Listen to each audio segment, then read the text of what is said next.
story is about an orphanage that raises its children exceptionally well. The girl you see crying is upset because her brother is about to leave with a new father who just arrived here. You might be wondering why this man doesn't fit the typical image of a parent you might have imagined.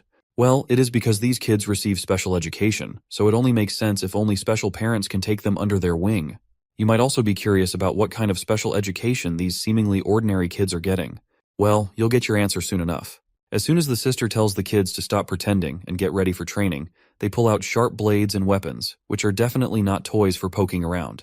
The sister even tells the little girl not to let her snot dangle out of her nose while pretending to cry, because it looks gross, and she doesn't want the new parents to get a bad impression of the kids they've raised so dearly. The girl quickly owns up and hastily wipes her nose. We also meet the proud director of the orphanage, who takes major pride in this special education approach. He sees it as a real gift for these kids, because they've been trained as living, breathing weapons ever since they learned how to walk. These kids are raised with super strict supervision to make sure they meet the standards of the filthy rich. Because of this crazy attention to detail, it costs a fortune to train each child properly. Another question that might come up in your mind is what these kids are actually used for. Well, there is not any straightforward answer to this question, and the director just says they're like computers. And what they're used for is decided by the buyers, or as you might call them, the new parents. For example, this rich fat cat who has just adopted a new kid shows his new son a photo of a man and says, "This is your target. Memorize his face." The director then explains that since these kids are living weapons, they pose significant threat to the buyer. So the orphanage made sure to drill each and everyone with 3 absolute principles from a young age. These are the rules they can't disobey because they have been wired in their subconscious mind, and the orphanage calls these the 3 absolute principles, and they're crucial for keeping the kids under control. While this fat guy is drilling the boy about memorizing the photo, the kid, however, points out that there's a car tailing them closely. The old man is a bit startled to hear something he never asked, so he starts yelling at the kid, demanding to know what the heck he's talking about, and tells him to just focus on memorizing the damn picture. The kid quickly snaps back to attention and swears to follow the orders. And there you go. That's what the first principle is all about. Absolute compliance to the parents' orders. That car tailing them smashes into them, and their car flips over from the impact. The kid scrambles out and sees his father badly hurt and barely clinging to life. And that is when we learn about the second principle these kids are drilled with. Never use your powers without your parents' permission. As the kid mourns his father, the attackers get out of their cars with their guns in hand. As they cautiously approach the flipped car, they spot the kid crying and begging for help, shouting that his dad isn't breathing. The attackers are taken aback to see this, because they had no idea that there was a kid in the car. They decide to toss the kid aside to finish up the work, but before they can, the boy whips out a knife and stabs one of them right in the throat, making him bleed like crazy, and then quickly snatches the gun from the fallen enemy. Before the other hitman even realizes what's happening, he sees the kid aiming the gun at him and gets a solid bullet right in the head, ending him with a single shot. And that's what the third rule is all about. Forget the first 2 principles and do whatever it takes to keep your parents safe. The director, on the other hand, couldn't be prouder of his children. He is practically bursting with joy and pride for raising such perfect, exceptional kids. He quickly shows the register book containing information about each and every kid and asks his buyer which one he would prefer. But the buyer flatly refuses any of them. So, the old man puts the register book back on the drawer and reluctantly pulls out a file for a kid who's already been deemed a defective product. He's disappointed that the buyer is only interested in this particular one. Apparently, this misfit kid was a real gem. Even the director is a huge fan of his. He had the best skills out of all the weapons they'd whipped up, and the old man was practically swooning over him. But of course, the kid disappeared, and the director's left wondering if he's even still breathing. They've been on a wild goose chase to find him, but since he's parentless, he can't use his powers without someone's permission. So they're pretty much in the dark because of 0 leads, and he's probably living incognito as just another regular high school kid. Well, it seems like this supposed ultimate weapon is getting pushed around by a bunch of school bullies. After taking a punch from a guy in a white hoodie, he's down for the count, writhing in agony from that one brutal hit. Guess being a top-tier weapon doesn't always mean you can handle a schoolyard smackdown. This guy Yusef with deadpan eyes hovers over our boy, asking him how many points he'd give that punch. The poor guy fumbles out, that's a solid 180,000 points right there. The other bullies in the group high-five Yusef for racking up such a high fist score. Yusef then decides he wants to play further, planning to test his kick to see how many points he can score this time. But before he can walk to our boy Hyunho once again, a blonde dude pushes this blackhead away and rushes up to Hyunho, eager to know how many points his punch can earn. Yusef doesn't appreciate getting pushed by some lowly weirdo, and even Hyunho can tell Yusef is pissed about the blonde's shove. So Yusef silently strolls over to the riled-up blondie, Cyan. When he gets there, he gives Cyan a good old slap across the face, casually saying, "Just paying you back, buddy." No hard feelings.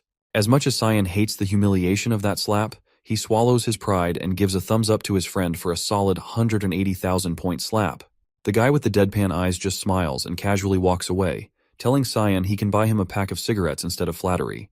Before Yusef goes, Sion challenges him, promising to fight him next time. Meanwhile, the protagonist is totally fed up with all this nonsense from these ragtag idiots because he knows he could take them all down in one fell swoop.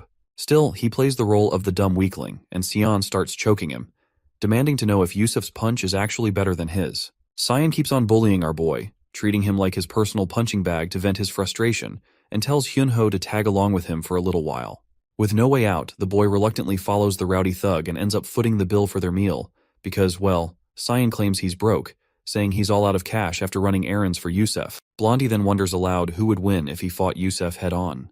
In response, Hyunho states that he can't say anything for sure. Out of nowhere, Cyan notices the snack shop has the same name as Hyunho, and our guy sheepishly admits it's run by his mom.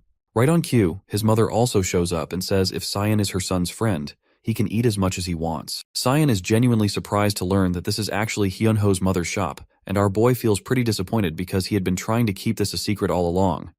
And he's not sure why his truth had to come out at the hands of this jerk, who's shamelessly running his tongue over his lips, probably looking forward to freeload some more food. Seeing the shifty look on his filthy friend's face, Hyunho grabs his pen, ready to poke a hole in Cyan's eyes if he tries anything sneaky. Just as he's about to make his move, the blondie surprises him by apologizing for not introducing himself properly earlier. He introduces himself as Cyan Park, Hyunho's buddy, and comments that he finally gets why the shop had a weird name. Hyunho's mom chuckles at the joke and mentions that Hyunho told her to keep it under wraps. Cyan then jabs at his friend, saying he's awful at hiding things and that he's also bummed his friend kept such a stunning mom a secret. Hyunho, now totally over this guy's act, knows Cyan's just a piece of work. To avoid any more nonsense, he tells his mom they need to bounce because other friends are waiting for them. The woman packs up some food in a plastic bag and hands it to Cyan, telling him to share it with others. He explicitly and happily states that all Hyunho's friends are like her own children, so Cyan should not shy away from anything. While Hyunho tries to convince her that it's really not necessary, the blondie's eyes light up at the sight of free food. He grabs it without a second thought, completely ignoring Hyunho's internal groans. He is feeling pretty pathetic, internally begging his mom to rethink this, because he knows these guys are just a bunch of bullies, not real friends. Hyunho then pleads with Cyan not to share the food with Yusef or anyone else. Cyan agrees with a smirk and says his goodbyes. Hyunho's mom, ever the gracious host, tells Cyan to bring more friends next time, to which Cyan enthusiastically agrees, saying he'll definitely come back with a crew. Well, that's exactly what Hyunho was trying to avoid, and here we are. Once Cyan's out of sight, the boy turns to his mom and lets loose, and while fighting to keep his tears in check, he furiously demands to know why she didn't just pretend they weren't related. Seeing her son so upset, his mom is totally confused and hurt. She tells him she was just happy to meet his friend, and apologizes if she caused any trouble. Hyunho, meanwhile, is left questioning the rationality behind his words. He has no idea why he's yelling at his mom, especially when she's apologizing. He's feeling like garbage for acting out. His mom tries to explain that she just wanted him to make more friends, which is why she acted the way she did. Hyunho's hand shakes with frustration and confusion, and he's barely holding himself together. The next day at school, Hyunho sees the same tteokbokki his mom makes, sitting right before his eyes. Apparently, Yusef has figured out that Hyunho's mom runs that snack shop down the street. So, he grabbed a bowl for himself. Yusef takes a dirty rag, dips it into his bowl of tteokbokki, starts rubbing it in Hyunho's face, and complains that he found this rag in his food and demands a refund because he can't eat filth. To make matters worse, he tosses another jab, sarcastically asking if he should go directly to Hyunho's mom for the refund. Hyunho is absolutely livid with Cyan, especially after he ratted out his secret despite his pleas to keep it quiet. Trying to keep his cool, Hyunho responds coldly, asking if they're even considered friends. This gets under Yusef's skin, and he mocks Hyunho for throwing a tantrum over a little joke. Then, to add insult to injury, Yusef dumps the entire bowl of tteokbokki right onto Hyunho's uniform. That's the last straw. Hyunho's already got his pen in hand, and before Yusef can react, he doesn't hesitate to swing his hand to jab the pen straight into Yusef's throat. His hand stops just short of the mark, trembling as he fights to keep himself in check. Yusef, not exactly thrilled about being threatened, gets more cocky and pissed off, demanding to know what the hell Hyunho thinks he's doing. A few moments later, Cyan strolls into the classroom, only to find everyone dead silent. The place is a mess. Security guards are on the scene, the window has been shattered, blood is splattered across the floor, and Hyunho's glasses are scattered on the ground. Looks like things have taken a serious turn, either an accident or, dare I say, an attempt of murder, attempted by Yusef. You see, just a moment ago, Hyunho was mercilessly beaten by this jerk, for about 15 minutes straight. He begged for mercy, draped in his own blood, and lost consciousness several times while writhing in pain. Despite his pleas, Yusef didn't stop and continued the relentless beating. When Hyunho was completely worn out and shattered from the brutal assault, he looked outside through the nearby window and finally ended it by jumping out of it. Now, we find ourselves in an abandoned building where we encounter this disgusting creature again. With no shred of empathy, he casually puffs on his cigarette and tells his friends to confess that they were the ones who accidentally pushed Hyunho out of the window while playing around. His friends are pretty reluctant to take the blame. In fact, they refuse right away to Yusef because they don't want to get into trouble.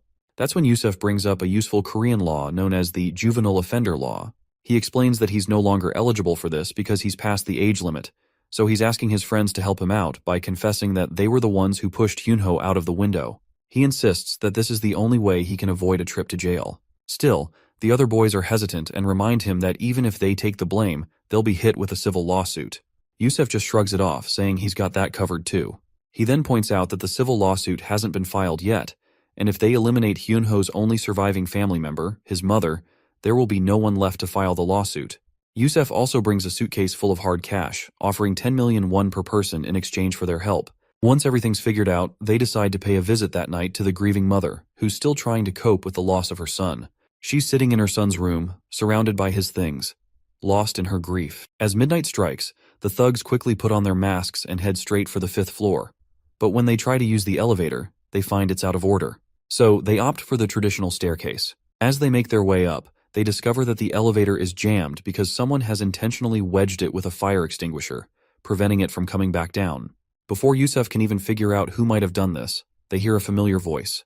Apparently, Sion is sitting on the staircase, already waiting for them to arrive. Yusef quickly asks what the hell he's doing there, while the other lackey is just thrilled to see him and tells him to join them. Sion gets up from his seat, ready to dive into action, but not before asking 2 important questions. First, he wants to know how they found out about Hyunho's Taeokboki place, which was a hidden gem only he knew about. Yusef casually pulls down his mask and explains that when Sion didn't bring the cigarettes he was supposed to, Yusef followed him and saw him hanging out with the neighborhood kids. That's when he spotted Hyunho arguing with his mother. Sion realizes that it was actually because of him that these thugs found out about the place. He then moves on to his second question and tells Yusef to think carefully before answering. He wants to know why they're really here. That's when Yusef flexes his big iron pipe and tells Sion they're just here to handle things with Hyunho's mother, to keep her from filing a lawsuit and let her sleep peacefully. He's actually glad Sion's here too, because he's been getting on his nerves lately. Yusef reminds him about the push from earlier and figures out that Sion was just pretending to bully Hyunho, and in reality, he was trying to protect him the whole time. Yusef admits he was too dense to see it sooner and was itching to take care of Sion as well. With that, Sion is done with the interrogation. He picks up the fire extinguisher and Yusef doesn't hesitate to swing his giant rod. Sion quickly pulls the pin from the extinguisher, aims it at Yusef, and starts blasting him with all the bubbly gas. As their vision blurs, one of the lackeys catches a glimpse of an extinguisher heading straight for his face. Before he knows it, the red tank smacks him right on the noggin, and the impact also sends Yusef sprawling to the ground too. Sion quickly shoves his buddy off, grabs the rod again while Sion handles the other 2 lackeys. When he sees Yusef making a move, he blocks the iron rod with the extinguisher like a pro.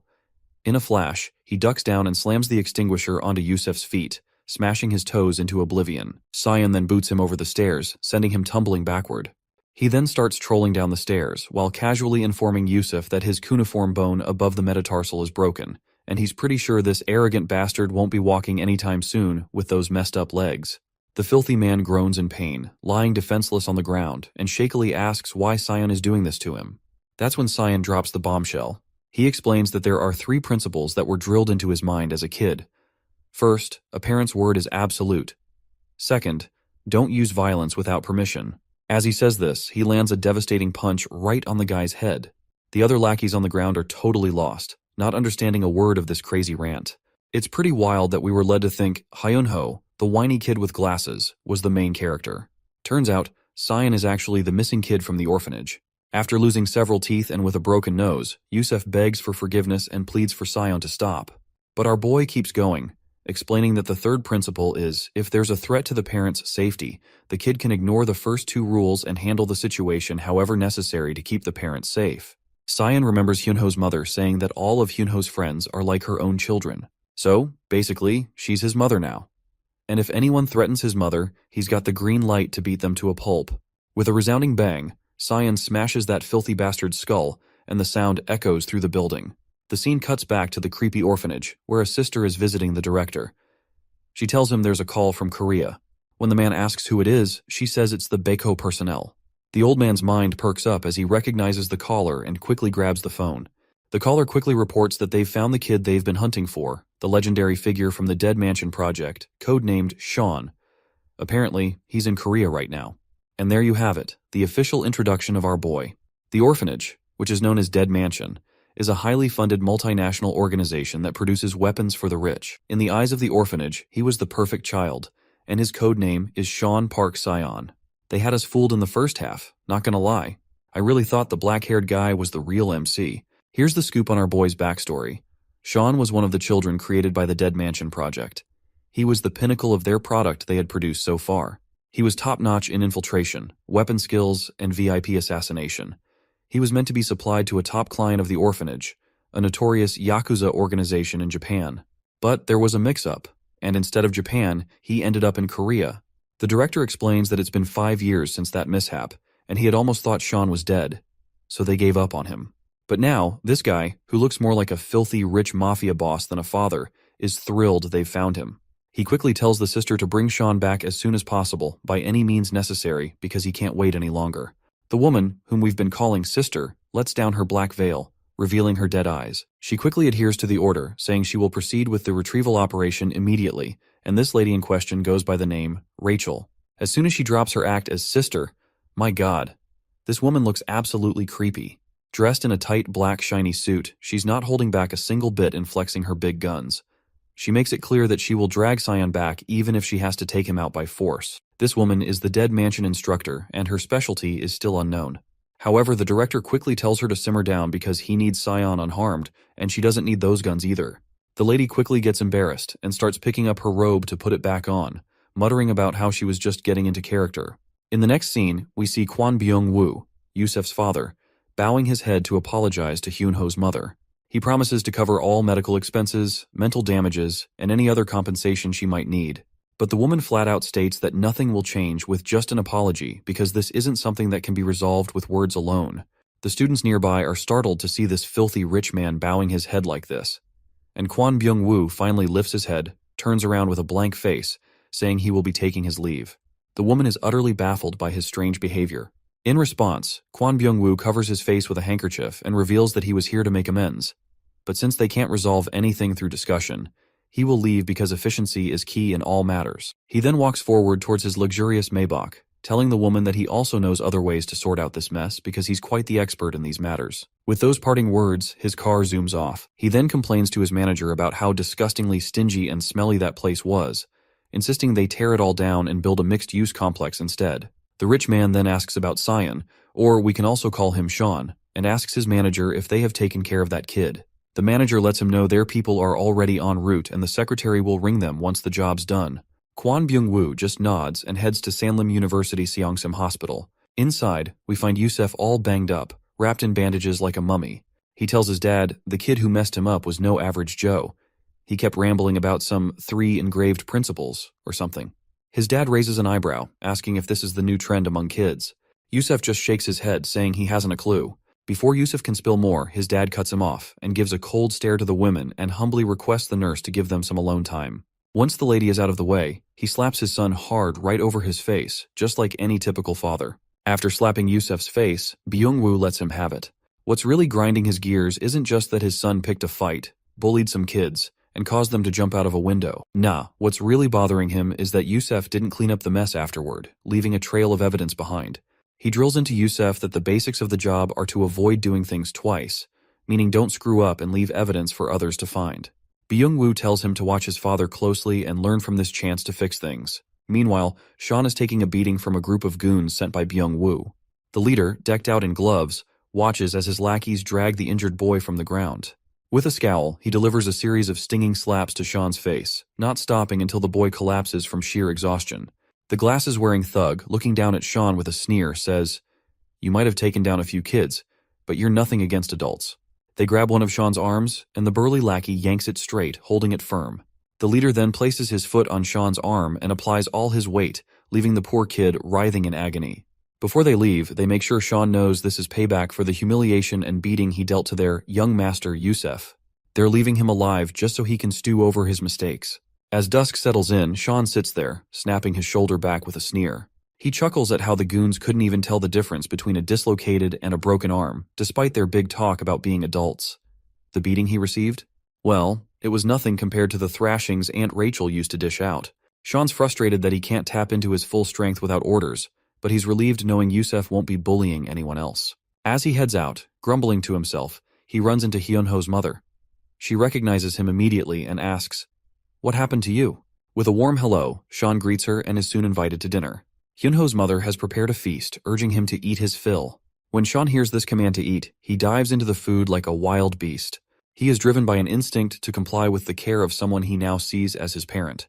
The mother then gently instructs Sean to drink some water, pointing out that it'll help him digest better. Sean follows her advice, downing the water with a hearty gulp and letting out a satisfied burp afterwards. He thanks her for the meal, and she smiles, happy to see him after such a long time. Sean's mood turns serious as he asks about Hyunho's condition. In response, she assures him that the surgery went smoothly and that Hyunho's doing fine. She's hopeful for his recovery, even though things are tough right now. Then, her strength seems to crumble. Her hand starts to shake, and tears flow freely. She sobs, feeling weak compared to her son and helpless as a mother.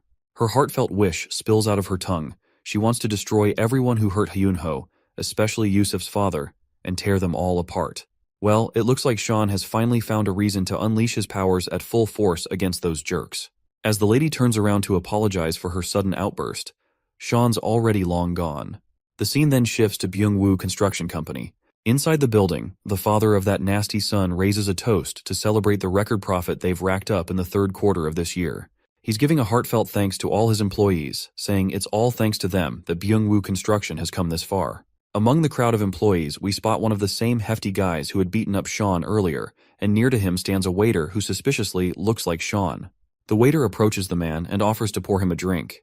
As soon as the man says, "Pour some," the waiter smashes the bottle right over this jerk's face. The bottle shatters, leaving the wine and glasses scattered through the air. The fatty stumbles back, trying to get himself together, and quickly goes for a counterattack. But Sean is ready. He shoves those bare glasses he was holding into the guy's hands like he's handing over a pair of gloves. Then, with a brutal swing of his leg, he kicks the jerk right in the face. Next, Sean grabs some forks and knives and hurls them at the guards with deadly precision. They hit their targets perfectly. It doesn't take long for everyone to catch on that something's going down.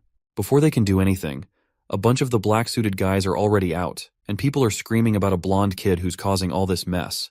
The mention of a blonde kid rings a bell for the company director. Meanwhile, Sean is hiding under a table, knife in hand. He zips past everyone, slicing through them like they're nothing more than cucumbers with that tiny knife of his. He's sticking to what he's been taught. A parent's words are absolute. He can't ignore the tears and pleas of the mother who wanted everyone to tear apart along with that father. So he's doing exactly what he's been told. He grabs a tablecloth and, before the ragtag crew can get close, uses it as a distraction. He throws the table right at their faces, crushing them under its weight and leaving them screaming their lungs out. Just then, a knife flies in from behind, but he ducks quickly, and the knife hits one of the black-suited guys in front instead. The one who just threw the dagger seems like the same guy with the black gloves, and he's pretty impressed with Sean's reflexes. He's also surprised to see that the arm he broke is still working. Before he can finish playing around with those gloves, Sean grabs the guy's hand and slaps him hard across the face. He expertly locks the guy's arm and snaps the bone inside, coolly telling him, "That's how you break an arm." As the cocky guy sprawls on the ground, a bullet zips past Sean's face, grazing him closely. The shooter is Byung-woo, standing on the first floor, looking disappointed for missing his shot. Sean quickly raises his hand and calls out that it's tough to hit from that distance unless you're a real pro.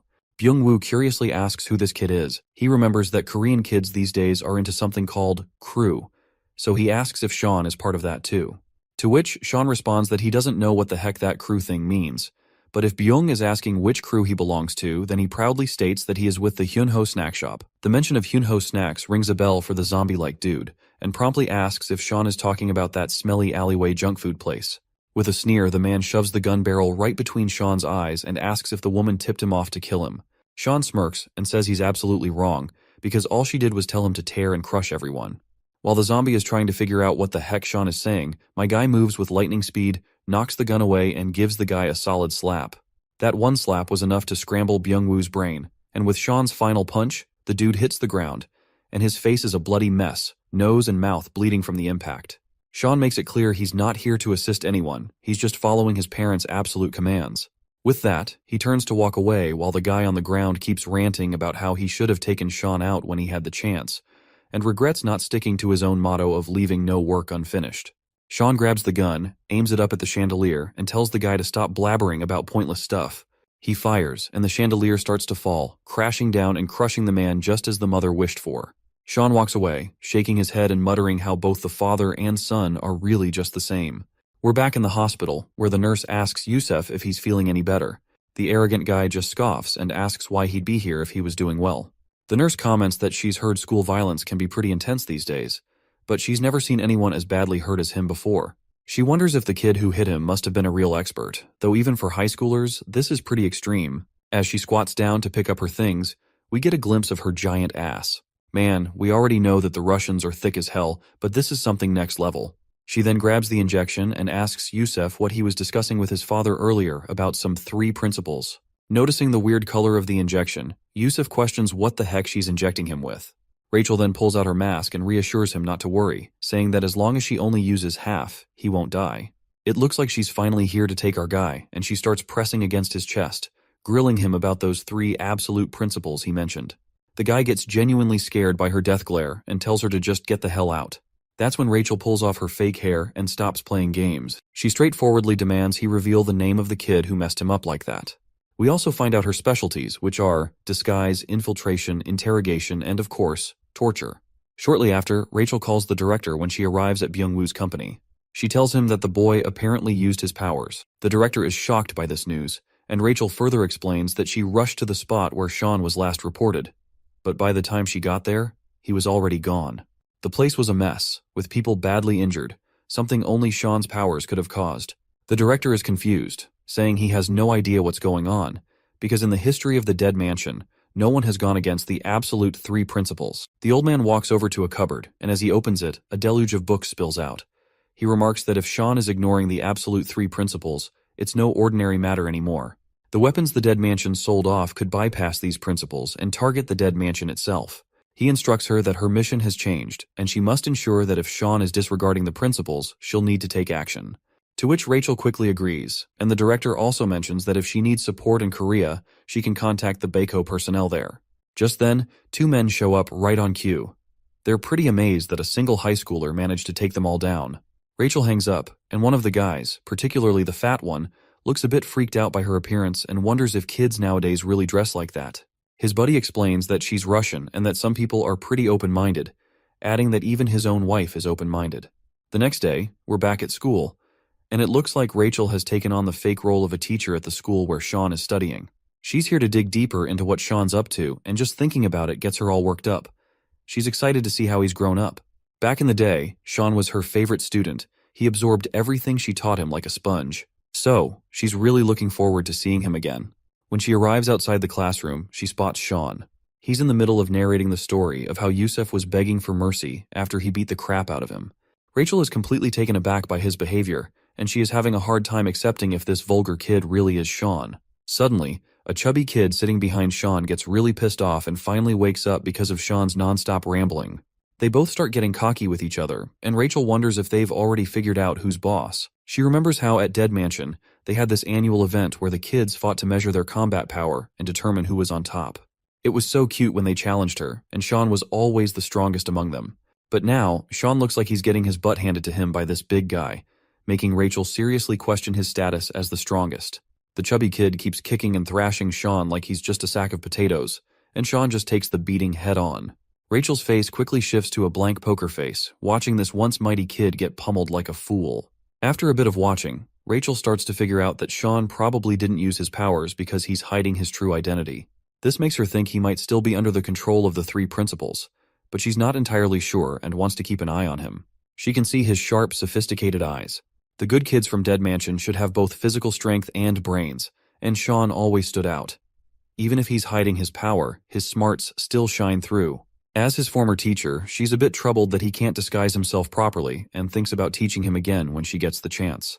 While Sean is busy doodling the moment he smacked Yusuf with that fire extinguisher, Rachel gets confused. She thought he was focusing on studying with such concentration, but he's just messing around. So, she gives him a heavy book slam right on his head. In the bathroom, Rachel sits with her head spinning in confusion. She's sure Sean can't possibly be this foolish and starts to think maybe this is someone else who just looks like him. It's hard for her to accept that he might really be this clueless. She decides to change her plans. It's no longer just about the three principals, now she needs to figure out if this guy is really codenamed Sean. After class, Sean's head is throbbing. He remembers the teacher usually doesn't hit that hard. Meanwhile, Rachel, now dressed as a student, comes over. But then he hears a familiar voice. After turning around, he sees Hyunho's mother standing there. She's relieved to see him, especially since her bags are weighing her down, and she tells him to please carry them for her. Sean quickly proceeds to carry the bags as commanded. When they hit the snack shop, Sean devours his food like a wild animal. The mother tells him to slow down, and he quietly takes her advice. Rachel starts piecing things together. She figures out that Yusuf is the one who knocked out this woman's son, but she's still not sure about Sean's connection to them. After seeing him eat like this, she's fuming that Sean is just as vulgar as she suspected and is itching to tear this Sean imposter apart. As soon as Rachel takes a bite of her food, she gets a chill and her tongue practically hangs out. She asks for some water after just one bite of the insanely spicy dish. The woman quickly hands over the water and asks if she can't handle the heat. Rachel is stunned, wondering how these folks can torture themselves with such fiery food. She is pretty sure these Koreans are out to assassinate her with this much heat. Sean then tells her to slow down, saying she's being clumsy. That's it. Her frustration has hit the roof, and she vows to take this jerk down. Speaking of spice, she remembers Sean couldn't handle it either. If this guy is really Sean, he should be struggling with all this heat, just like he did back in Russia. She watches his trembling hand, thinking he's having a tough time. But instead, he's giving thumbs up after thumbs up to the lady, raving about how delicious the food is. The woman is happy and keeps feeding him. Rachel realizes he's actually handling all that spice like a pro. She is confused, wondering why he's chowing down on this fiery food like a fool instead of refuting to eating it. Rachel then remembers that Sean helped this woman carry bags with just her one command, and now he's eating without refusing her and helping her with everything she asks for, as if he's following her every command. Seems like she's finally pieced it together. He also would not have killed all those people so skillfully without any commands, and she's sure he was ordered to destroy the Byungwoo construction purposefully. The only person who seems likely to give such orders is the woman he's with. After connecting the dots, Rachel decides to test her theory to see if this woman is really the one commanding Sean. She pays the bill for her food, and while the mother turns to grab some spare change, Rachel sees her chance. She grabs a chopstick and throws it toward the woman. Just as she hoped, Sean leaps from his seat, intercepts the chopstick midair, and grabs the woman by her face. The stool nearby tips over as they quickly vanish. When the mother turns around, both of them are gone. When we finally see them, Rachel can't contain her excitement after realizing that it's definitely Sean. On the other hand, it does not take long for our boy to figure out who she is, telling her to drop the act and stop tailing him like that. Rachel greets him officially and asks why he's hanging out with that woman and why he is following her orders like she's his mom. She is sure that there's no way a rundown snack shop owner could be connected to a top kid from Dead Mansion. Sean stays tight-lipped, so Rachel decides to take action. She grabs his hand, launches him into the air, and slams him down to the ground like a sack of potatoes. I can tell the impact was pretty rough, judging by his groans of pain. Rachel then tells him to stop messing around. It's time for him to get back to the orphanage, because there's a whole line of clients waiting for him. Suddenly, Sean's mind flashes back to the painful memories which had been buried in his mind. He is standing in the middle of knocked-out kids, and he's probably the one who left them out cold during their training. There is also this mysterious woman who gave him the name Park Sion, but he can't seem to remember her. In a sudden burst of shock, Sean blurts out and asks Rachel who this woman in his memories is. Rachel is confused by his random question, but before she can respond, Sean smashes his head into her nose, pushes her away, and gets back on his feet. As she pushes the blood out of her nose, her fury flares up. She demands to know if he really doesn't want to come back without a fight. But before she can make a move, Sean has already run away. He's sprinting across the rooftops, blown away that they sent Rachel after him. The image of the bloodied woman keeps flashing in his mind, and he's determined to figure out who she is, haunting his memories. Back at the Dead Mansion, the director is having a full-on meltdown over the news that Sean managed to escape. Rachel apologizes, saying he slipped away while she was momentarily distracted. But she also brings some good news. They've tracked down the old woman who's controlling Sean with the 3 principles. Turns out she's the one Sean recognizes as his parent. The director is thrown for a loop. How can an old woman be perceived as a parent? He asks Rachel if the old lady is intentionally using the 3 principles, but Rachel admits she can't be sure yet, and more investigation is needed before jumping to conclusions. The director decides it's best to verify things with the old woman before sending more resources after Sean. After a wardrobe change, Rachel steps out of the bathroom in this old lady disguise, leaving this other old woman confused, who can bet her life that she just had seen a young girl enter the restroom earlier. Meanwhile, the director is busy explaining to us that there are only 2 ways to retrieve a good child from their parents, and we'll learn about the first method soon enough. Back with Hyunho's mother, she is taken aback by the appearance of this elegant old lady. Rachel, under the disguise, sternly advises her to keep her distance from Sean. She introduces herself as Sean's mother, noting that she's often busy with business trips and hasn't paid much attention to her child. Now she's all dramatic about how it breaks her heart that Sean's been eating such awful spicy food. Hyunho's mother suddenly realizes that Sean can't handle spicy food and feels a bit of guilt for making him eat it all this time. It's a harsh wake-up call that she's been feeding him stuff that's clearly not good for him. Rachel is grinning inside, thrilled that this old hag is finally feeling some guilt. This is exactly the kind of reaction she was hoping for. You see, by getting the parent to voluntarily give up custody of the child is the first way to take a child back from the parent. And this is what Rachel is trying to achieve. So, she keeps her smooth talk, saying she understands that Sean listens to Hyunho's mother. So, Rachel tells her that when Sean comes back to eat here, she should sternly tell him never to return and go back home. It's a dirty play on Rachel's part, but it's all part of the plan. If Hyunho's mother tells Sean to go home, he'll take it as an order and head straight back to the dead mansion. Rachel starts to leave, but Hyunho's mother surprises everyone by refusing to say what Rachel suggested. Looks like Rachel's plan isn't going as smoothly as she hoped. Hyunho's mother speaks up, and it's a gut punch to Rachel's plan. She asks Rachel if she's even paid attention to her own son. She reveals that Sean is always covered in filth and dirt, and whenever she asks him about it, he just always says he fell. At first, she used to think he was just being a rebellious kid, but now it breaks her heart. It's clear to her that Sean needs someone who truly cares for him, unlike this rich woman who's clearly abandoned him. As she cries, she admits that she's come to care about Sean and doesn't want him to end up like Hyunho. She's willing to step up and take care of him since there's no one else around. Rachel clearly gets ticked off to hear this, and tries to tear into the old woman, but Hyunho's mom just bows her head and apologizes, saying she didn't mean to come off as rude. She's determined to keep an eye on Sean, no matter what. Seems like Rachel's first plan to snag Sean's ownership didn't go as smoothly as she'd hoped, and she's fuming. As night falls, she calls up the director and spills the beans about the failed attempt. The director seems disappointed to hear this, and he is clearly running out of patience. So, he gave her the green light to proceed with the second method. Rachel, now fully on board with this plan, eagerly agrees and looks forward to putting it into action. With a determined look, she sheds her garments to reveal a more wild side of herself, signaling that things are about to get serious. It turns out that, upon the death of the parent, the child reverts to the ownership of the dead mansion. So, her new target is Hyunho's mother. The scene shifts to outside a mart, where Hyunho's mother is seen shopping for groceries for her shop. And we can also see Rachel lurking in the shadows. She waits for the perfect moment, her finger poised over the detonate button of a bomb. When she decides it's time, she presses it, and the explosion rips through the air. The fire alarms blare and sprinklers kick on, dousing everything in water. But the blast wasn't aimed at Hyunho's mom, because it was merely a diversion. As Rachel's gun comes into view, she takes her aim. Just as she pulls the trigger, Sean swoops in, wielding a pan like a makeshift shield, and the bullet ricochets off his impromptu defense. Sean's face is etched with annoyance, while Rachel appears to be having the time of her life. Sean is amazed to see that the bullet-blocking move he picked up from a game actually worked in real life. He then drops the pan and strides toward Rachel, looking clearly annoyed by her actions. Like, he already knew that she would do something like this, but he reminds her that involving guns and bombs into the mix is just way too much. Rachel just smirks, her gun still aimed at the mother. Sean reacts quickly and shoves the shelf she was hiding behind. But the girl quickly bolts away before that shelf crashes over her. He then takes her by surprise and quickly disarms her with just one kick at her hand.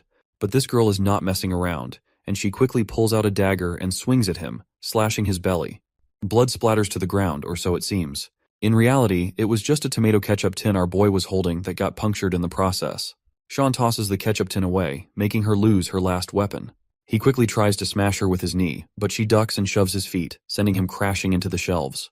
She then asks him if he seriously thinks he can take her teacher down like this. She says she wanted to bring him back unharmed, but it looks like that's not an option anymore. Meanwhile, the mother is still trying to figure out what's going on. And that's when she spots a little kid stuck in the chaos, crying his eyes out. Amid all the commotion, he's sobbing for his mom. The woman rushes over, asking if he's hurt. The tearful kid just says he wants to go back to his mom. He asks her to help him get out of there, but it turns out this little punk is holding a sharp knife. No surprise if he's one of those specially trained kids here to assist Rachel to assassinate her. Back to the senior-junior showdown. She pulls out another knife and tries to hit him, but he jumps out of the way. She goes for another slash, but he ducks and avoids her. He grabs her hand, and she tells him to stop resisting because they're just trying to free him from everyone's control. Just then, he gets momentarily distracted, and Rachel seizes the moment. She pulls her hand free and swings her dagger at his face, slicing his cheek with deadly accuracy. He stumbles but quickly gets his footing. He grabs 2 cans from a nearby shelf and chucks them at her face, but she just knocks them away and tells him to let the old hag die. If he does, he can head back to the dead mansion whenever he wants. Sean then grabs a packet of flour and throws it right at her face. She makes the dumb mistake of slashing at the flour packet, sending it floating through the air and blocking her view. While struggling to breathe through the flour, she doesn't notice the scissors coming her way. Thanks to her quick reflexes, she narrowly avoids a serious cut, ending up with just a small mark on her face and her hair slightly trimmed. She quickly steps back, but Sean takes another swing at her. She drops to the floor, and with a crazy grin, she gets back up and comes at him with her blades. Their strengths seem pretty evenly matched. Or maybe he's just better than his teacher now. Before she can figure out her next move, he grabs her hand and shoves her into a grocery cart, leaving her stuck inside like a little kid. Sean gives her a cold stare and asks if she has learned her lesson, but the woman just grunts in frustration. Sean tells her to leave him and his mother alone, then kicks her cart forward, leaving her slamming into the other carts lined up, and he quickly locks her cart with the rest. With a smirk, he tells her to enjoy herself and walks off, leaving her stuck and grumbling. Back to the little maniac kid, he sees his chance and swings his dagger at her chest while she's looking away. But Sean swoops in just in time, leaving the little kid stunned right there. The mother's confused, wondering why he's here when he should be at school and why his clothes are all messed up. Meanwhile, the kid on the ground recognizes Sean as the legend of the dead mansion and figures that if Sean's here, Rachel must have already been beaten by him. The woman explains that this little guy has lost his mother. Sean asks the kid for his parents' phone number, but the kid acts clueless and starts fake crying as he runs toward Hyunho's mother. Sean quickly grabs him, lifts him up, and tells him to stop whining. He then gets close to the kid's ear and asks him if he hasn't learned that sticking out too much just makes people dislike you. He further playfully threatens the kid with some cryptic talk and gives him a little slap, making the dagger the kid was holding drop. Sean quickly steps on the dagger to hide it, and that one slap was enough to knock the kid out cold. After that little showdown, we're back at the dead mansion. The director wakes up in the middle of the night because of an unexpected phone call. Grumbling, he throws on his gown and heads to the phone, hoping for some good news to make this early wake-up worth it. When he hears the caller's voice, a smile spreads across his face as he recognizes it's Sean on the line. He asks the old man if he really thought he could catch him with just Rachel and that little kid, Eugene. The old man's face quickly goes pale as he asks if Rachel is dead. Sean doesn't give him a direct answer, just says that no matter how many people he sends, the result will be the same. He can send as many as he wants, but it won't change a thing. The old man gets really worked up when he hears Sean is taking on the entire dead mansion instead of running away. Sean makes it clear that if there's a threat to the parents' safety, he'll handle it based on the third principle. He's more than ready to stick to the rules because he sees the dead mansion as a real threat and will react accordingly. The old man, now on the ground and naked, breaks into a wide grin and starts laughing maniacally. He's overjoyed to see that the kid he raised is surpassing his expectations and thinks of Sean as a divine gift, perfectly following the 3 principles. He wishes Sean good luck and tells him to send the little kid back, promising not to attack the lady if Sean does that. Sean then tells the old man to call Rachel back, and the director just gets even more excited. Can't wait to meet Sean face to face. Sean tells Eugene to wake the hell up. As soon as this little brat opens his eyes, he goes on high alert. Sean informs him that he's already taken away all the weapons he was hiding, so he should save his breath instead of looking for them. He further tells the kid to eat the food since he hasn't had anything to eat. Eugene hesitates at first, but soon devours all the food in no time. Once they start heading out, Sean asks if he liked the food. But this moody brat replies, "Not really." Sean cheekily points out that if he didn't like it, he wouldn't have chowed down like a wild dog. While they're bantering, Rachel finally shows up and looks relieved to see that the kid is alive. Rachel quickly calls the kid over and he meekly walks toward her. Sean tells Rachel to take the food and make sure to fill her belly too. But this woman gives him a cold look, saying he shouldn't act so cool and chill because she hasn't given up on him yet. She walks off, saying they'll meet again soon. Rachel then starts scolding the little kid, asking why an annoying brat like him couldn't take down the old woman. Eugene apologizes for failing, and Rachel, annoyed, dismisses him. She tells him that useless brats like him should have been dealt with a long time ago. Her words make the kid shiver, and he apologizes again. Just then, Sean calls out to the kid from behind, asking if the tteokbokki he ate was tasty, and he is asking this for one last time, so he better question wisely. The kid tilts his head and, with tears streaming down his face, he says it was tasty. That's all Sean wanted to hear, and he wastes no time telling Eugene they're going back to Hyunho's snack bar to taste this delicious delight once again. Before we dive further into the story, here's a quick rundown of Eugene's past. As you might already know, the ownership of the children from the dead mansion belongs to the buyers, or parents. If these parents die, ownership reverts back to the dead mansion. Eugene had been adopted multiple times, but each time his parents died. This cycle continued, and after yet another return due to the death of his latest owner, the director was disappointed and muttered about how many times it had happened. The boy quickly responded that it was the 4th time, but the old man snapped that he didn't ask for an answer. The director then stated they would continue to profit by sending Eugene to new families, but failing to keep his parents alive 4 times was the worst disgrace in the history of the dead mansion. He didn't shy away from reminding Eugene that if this continued, they would have no choice but to dispose of him. The old man asks the kid if he knows what happens to children who get disposed of. With those little graves behind him, the kid can pretty much guess what's coming. The old man tells him he'll need to become someone important. He's got one last shot. Go to Korea and help Rachel get Sean. If he screws this up too, he's definitely done for. In the present moment, Rachel coldly reminds him that, right now, he's already considered disposed of. Freaked out and desperate to prove himself, the kid begs for another chance. Rachel just gives him an icy stare. While the kid is freaking out because of what's coming, Sean steps in to save the kid. He asks if he wants to enjoy some delicious food again. The crummy woman jumps at the chance and tells the little kid that he's been given one last shot and he has to kill that old woman. Hearing this, the kid is on the verge of tears. Realizing he's been granted a final chance to prove himself, he starts crying and quickly says the food was delicious. So, while we thought this crummy little brat was just thrilled because Sean wanted to free him, it turns out he's actually just grateful for another shot at redemption. On the other hand, Sean cracks his wrists, ready to take the kid back to the snack shop. Rachel can tell that he still sees her as a threat to the parent, so she's sure he's prepared to fight if necessary. Even though she would happily hand Eugene over, Rachel gets dramatic, asking why Sean is taking him after promising to let them go if they spared the old woman. Sean simply shrugs and says the kid wants to stay himself, and since he finds the food delicious, he has no choice but to take him with him. She finally resigns, and decides to let Eugene go with Sean. Before the little kid heads over to Sean, Rachel cryptically reminds him that this is his last chance and he better make it worthwhile. With that, the kid quickly walks over to Sean. Rachel then points out that since he's keeping the child and breaking his promise to let them leave, she declares that she'll also break her promise, and will always look for a chance to attack the old lady. Sean simply grabs the brat's hand and tells Rachel to do as she wishes. He adds that he won't hesitate to break her into pieces over and over again if she tries. Later, we're back at Hyunho's house. Sean pretends to yell at the little boy in front of Hyunho's mother. The woman quickly tells him to calm down and reminds him that he's the one who decided to look after the kid for the day. The boy admits it, but adds he doesn't want any more freeloaders crashing at her place for free food. The woman says she's perfectly fine with that. She also finds it interesting that this kid's mother is friends with Sean's mother. It turns out the truth isn't far off, as Sean's mother and this little brat are actually the same Rachel in disguise. The lady offers for them to stay, but Sean says it's not necessary. However, the little brat quickly thanks the woman, saying he'll be under her care from now on. Well, he can't let this opportunity slip because he wants to take her out at all costs. He then introduces himself as Eugene.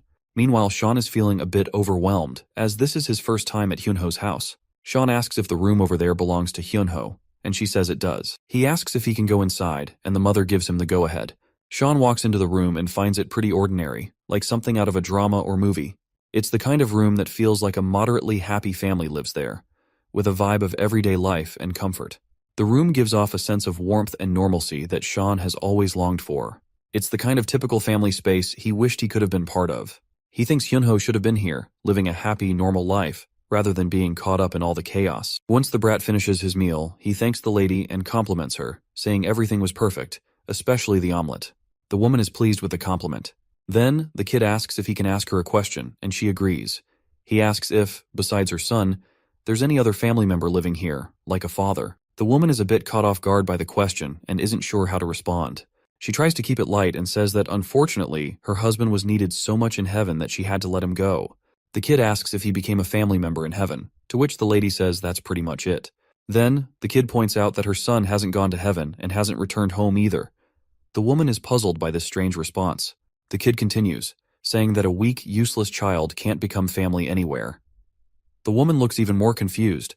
The boy explains that a family is about fulfilling others' needs and proving one's worth to its members. Otherwise, they're just obstacles consuming resources, like her son who's in the hospital and unable to do anything. The lady is really pissed off and jumps up, saying that's completely wrong because that's not what a family is. The kid curiously asks what a family is then. But before she can answer, Sean playfully grabs the kid from behind and starts dragging him, asking if they can sleep in the living room. The woman agrees and mentions that Hyunho's room is empty, but Sean states that he can sleep in the living room over the sofas and the kid will just sleep on the floor.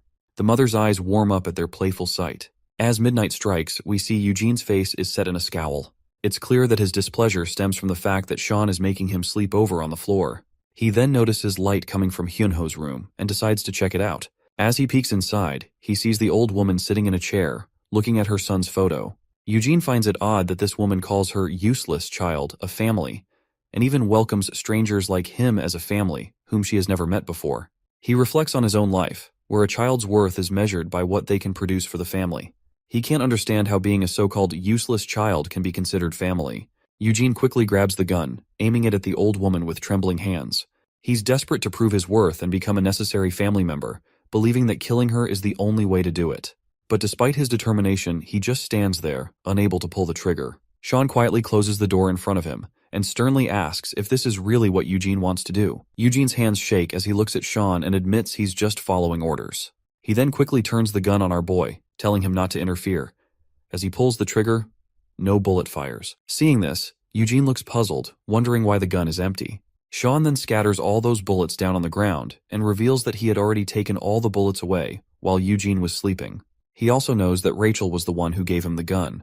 Sean gives this brat death glares and extends his hand to grab the gun, pointing out that it's a 15-round 9mm parabellum that weighs 112.5 grams. He says the kid should have noticed the magazine was empty when he held the gun, and reminds him he's still just an amateur.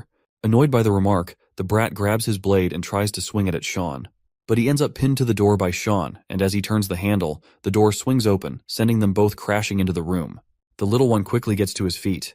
Fortunately, the mother is still asleep at her desk and hasn't noticed the commotion. Sean gestures to the brat to keep quiet. But the little brat sees an opportunity and rushes forward.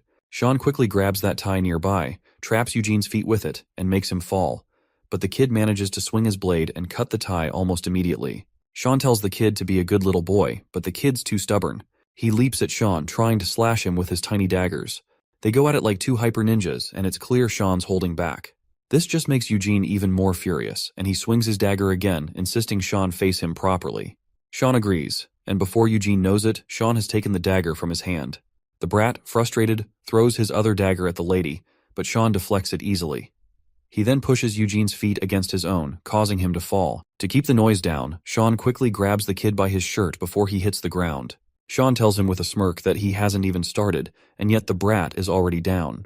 But the little one just smiles in response, thrilled to be fighting the legendary figure from the dead mansion. Just as Sean is holding him, the mother slams a book over his head with a fury that could only come from the most dangerous person on the planet. She's absolutely livid that Sean is picking a fight with a little kid.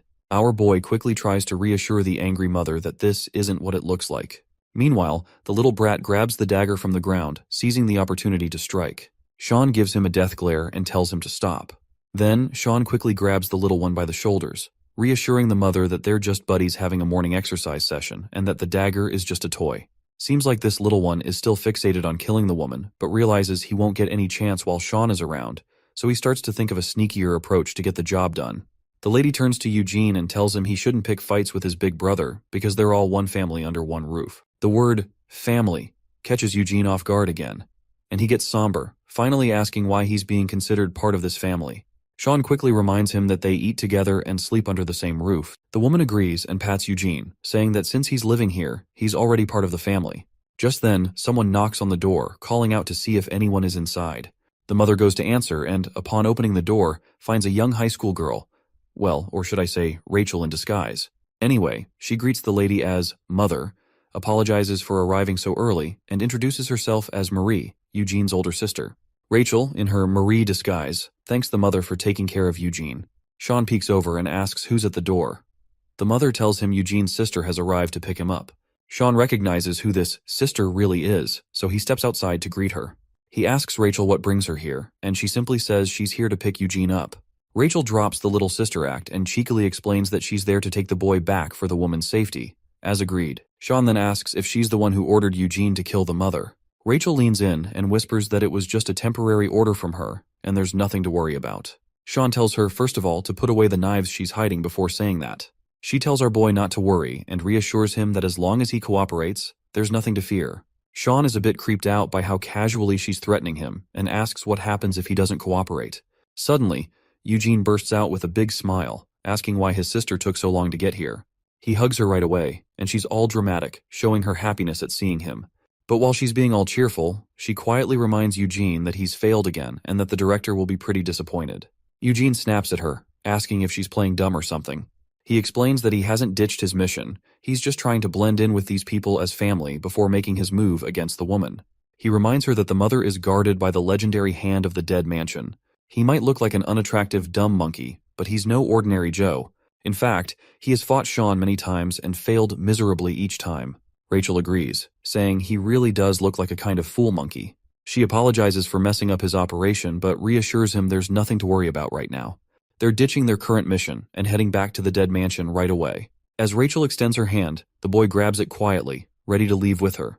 They announce they're heading out, and while Rachel shakes hands for a final goodbye, the little boy turns his head, telling her to let's go, probably because he doesn't want to look at the mother. He starts walking away with her. Just then, the mother calls out to Eugene, smiling and telling him to come back next time, and promises to make him an omelet just for him. The little one looks back at the mother with a touch of admiration, offering a faint smile and a simple nod to show he heard her.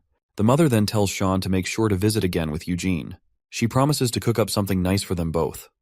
Sean agrees and says he'll definitely bring Eugene along next time. The next day, we're at the school principal's office. The principal starts by apologizing for the delay, explaining that the school had to go through several committees to decide on the punishments, which took some time. He gives her the good news that the perpetrator's parents have promised to cover the damages, and all the offending kids will be suspended. The woman listens quietly, and when the principal shows her the file listing all the perpetrators, she's stunned to see a familiar face, and she quickly asks what the hell Sean's photo is doing in the file. Let's turn our attention to the dead mansion, and check what's up with this unhinged organization. Inside, the director was on a call, receiving the rundown of what happened to Rachel's mission, and he sounded pissed. Back in her everyday undisguised look, Rachel could only apologize to her boss. She explained that she ordered Eugene to kill the old woman, but that plan did not pan out as it was supposed to.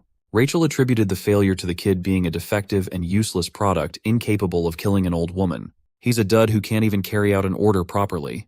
The director halted Rachel's angry rant, steering the conversation to what he really wanted to hear. He had already handed down the order to retrieve Eugene and leave the old woman alone, and yet she still went crazy and ordered the kid to eliminate the poor woman. From the director's perspective, Rachel is the one failing to carry out the mansion's orders properly, and you really don't want to disobey this man. She insisted that the only thing she failed at was retrieving Sean. However, the director placed great importance on promises regardless of who the promise was made to. That's just his principle. With a crazed look, the director preached that before God, there should only be faith and trust. Everything else aside from those is heresy. However, there are still good children who lack faith. He had no choice but to create the controlling measure called the 3 principles. So, Rachel must remember the consequences of uncontrolled and unexpected events from the past. Orders, principles, and promises. These are the absolute rules of Dead Mansion. Hearing the director's preaching over the phone, Rachel's faith was stoked. But she was still concerned about the retrieval of Sean. They can't give up so easily. The director has other plans for that in the near future, though. There are many ways to handle that matter without directly touching the old woman and making an enemy out of Sean. Mary, who posed as Eugene's sister, had already started the operation using her multiple smartphones. The very next day, Sean went to school as usual. He looked deathly tired and bored, and the lectures had not even started yet. He noticed that some of his classmates were looking at him differently. There were hints of fear and vigilance in their eyes. Walking to his seat, he casually asked his seatmate what was up and why everyone was acting so weird. Maybe people are just on edge for an exam he didn't know about. Seeing as his seatmate was tight-lipped, Sean got a little frustrated. The first ones to talk to him were the big bastards sitting in the last row of the class. They wanted to know if what they heard about Park Chyan was for real. It turned out that Mary had already propagated photos of Sean choking out Hyunho. It was a pretty blatant piece of evidence that he was a bully. He could quickly tell that this was a low-quality photoshopped image, but for untrained eyes, it probably looked real. When asked where they got the pictures, the big bastards at the back of the class seemed reluctant to spill. After a few seconds of thinking, the three big bastards lowered their heads to apologize, admitting that they were wrong all this time. There were rumors going around that Park Chyan beat up Joseph, taking the guy on as an underling. This ridiculous rumor had already spread all over the school. They were saying that Joseph was terrified of Chyan. There were even reports of him being friends with gangsters. They had all the pictures to back it up, and these photos were going too far. Word is that Chyan ordered Joseph to take care of that Hyunho kid in the first place. Hearing that last bit of rumor made his stomach turn. What are these people talking about now? He tried to vehemently deny any involvement with the tragedy that Hyunho went through, but no one believed his words. Just like that, his name was dragged through the mud in just a single night. No matter how badly he wanted to deny the allegations, no one would believe him. It also attracted the attention of the wrong crowd, like the big bastards in the back row. They were shoving and pushing people around Chyan, trying to suck up to the new big dog in town. The big bastard even threatened an innocent bystander to shut up or end up like Hyunho. Hearing those threats, Chyan stepped in to clamp the bastard's heavy hand. Chyan laughed, playing it off like he was trying to hide his involvement. He then invited the big bastard Sumjin outside to give them the real story of what actually happened. The other classmates were visibly fearful and disgusted by his words and demeanor. But this was the only way he could control the situation. Dead Mansion is really putting him through social torture. He let all the thugs out of the room with the same lackadaisical attitude he always had. As soon as they got far enough, the classroom erupted with muted discussions regarding Park Chyan's behavior. With the attack on his image underway, Chyan had to skip today's classes to dig for more information. He hung out with a bunch of thugs behind the school grounds. He found out that everybody received the photoshopped pictures in the group chat earlier this morning before school. The account just shared the photo, stirred the pot with a few words, and left. Of course, the highest names on the suspect list were those persistent Dead Mansion people. He still can't pinpoint their endgame with this plan, though. For now, he'll play along, acting like he just wanted to lead a quiet school life. But the cat's out of the bag now. He even mentioned transferring to another school again. His mood darkened as he told the big bastards that he wanted to graduate without trouble. He doesn't want to get caught up in pranks like this. He's way past the point of troubling himself with childish problems. He has his hands full with the world of adults. So he tasked the big body bastards to make sure that this matter didn't spread any further. Calling them his crew, keeping this quiet was their first job. Hearing Chyan order them around, calling them a crew, made these big boys blush like schoolgirls. While he was receiving their praise, a familiar figure just happened to pass by the dark alleyway. It was none other than Hyunho's mom. She just saw Chyan interacting with what looked like a bad crowd. This brings us back to the principal's office, where she was trying to deny that Chyan was involved in her son's case. She firmly believed that Chyan and Hyunho were friends, and there must have been some kind of misunderstanding along the way.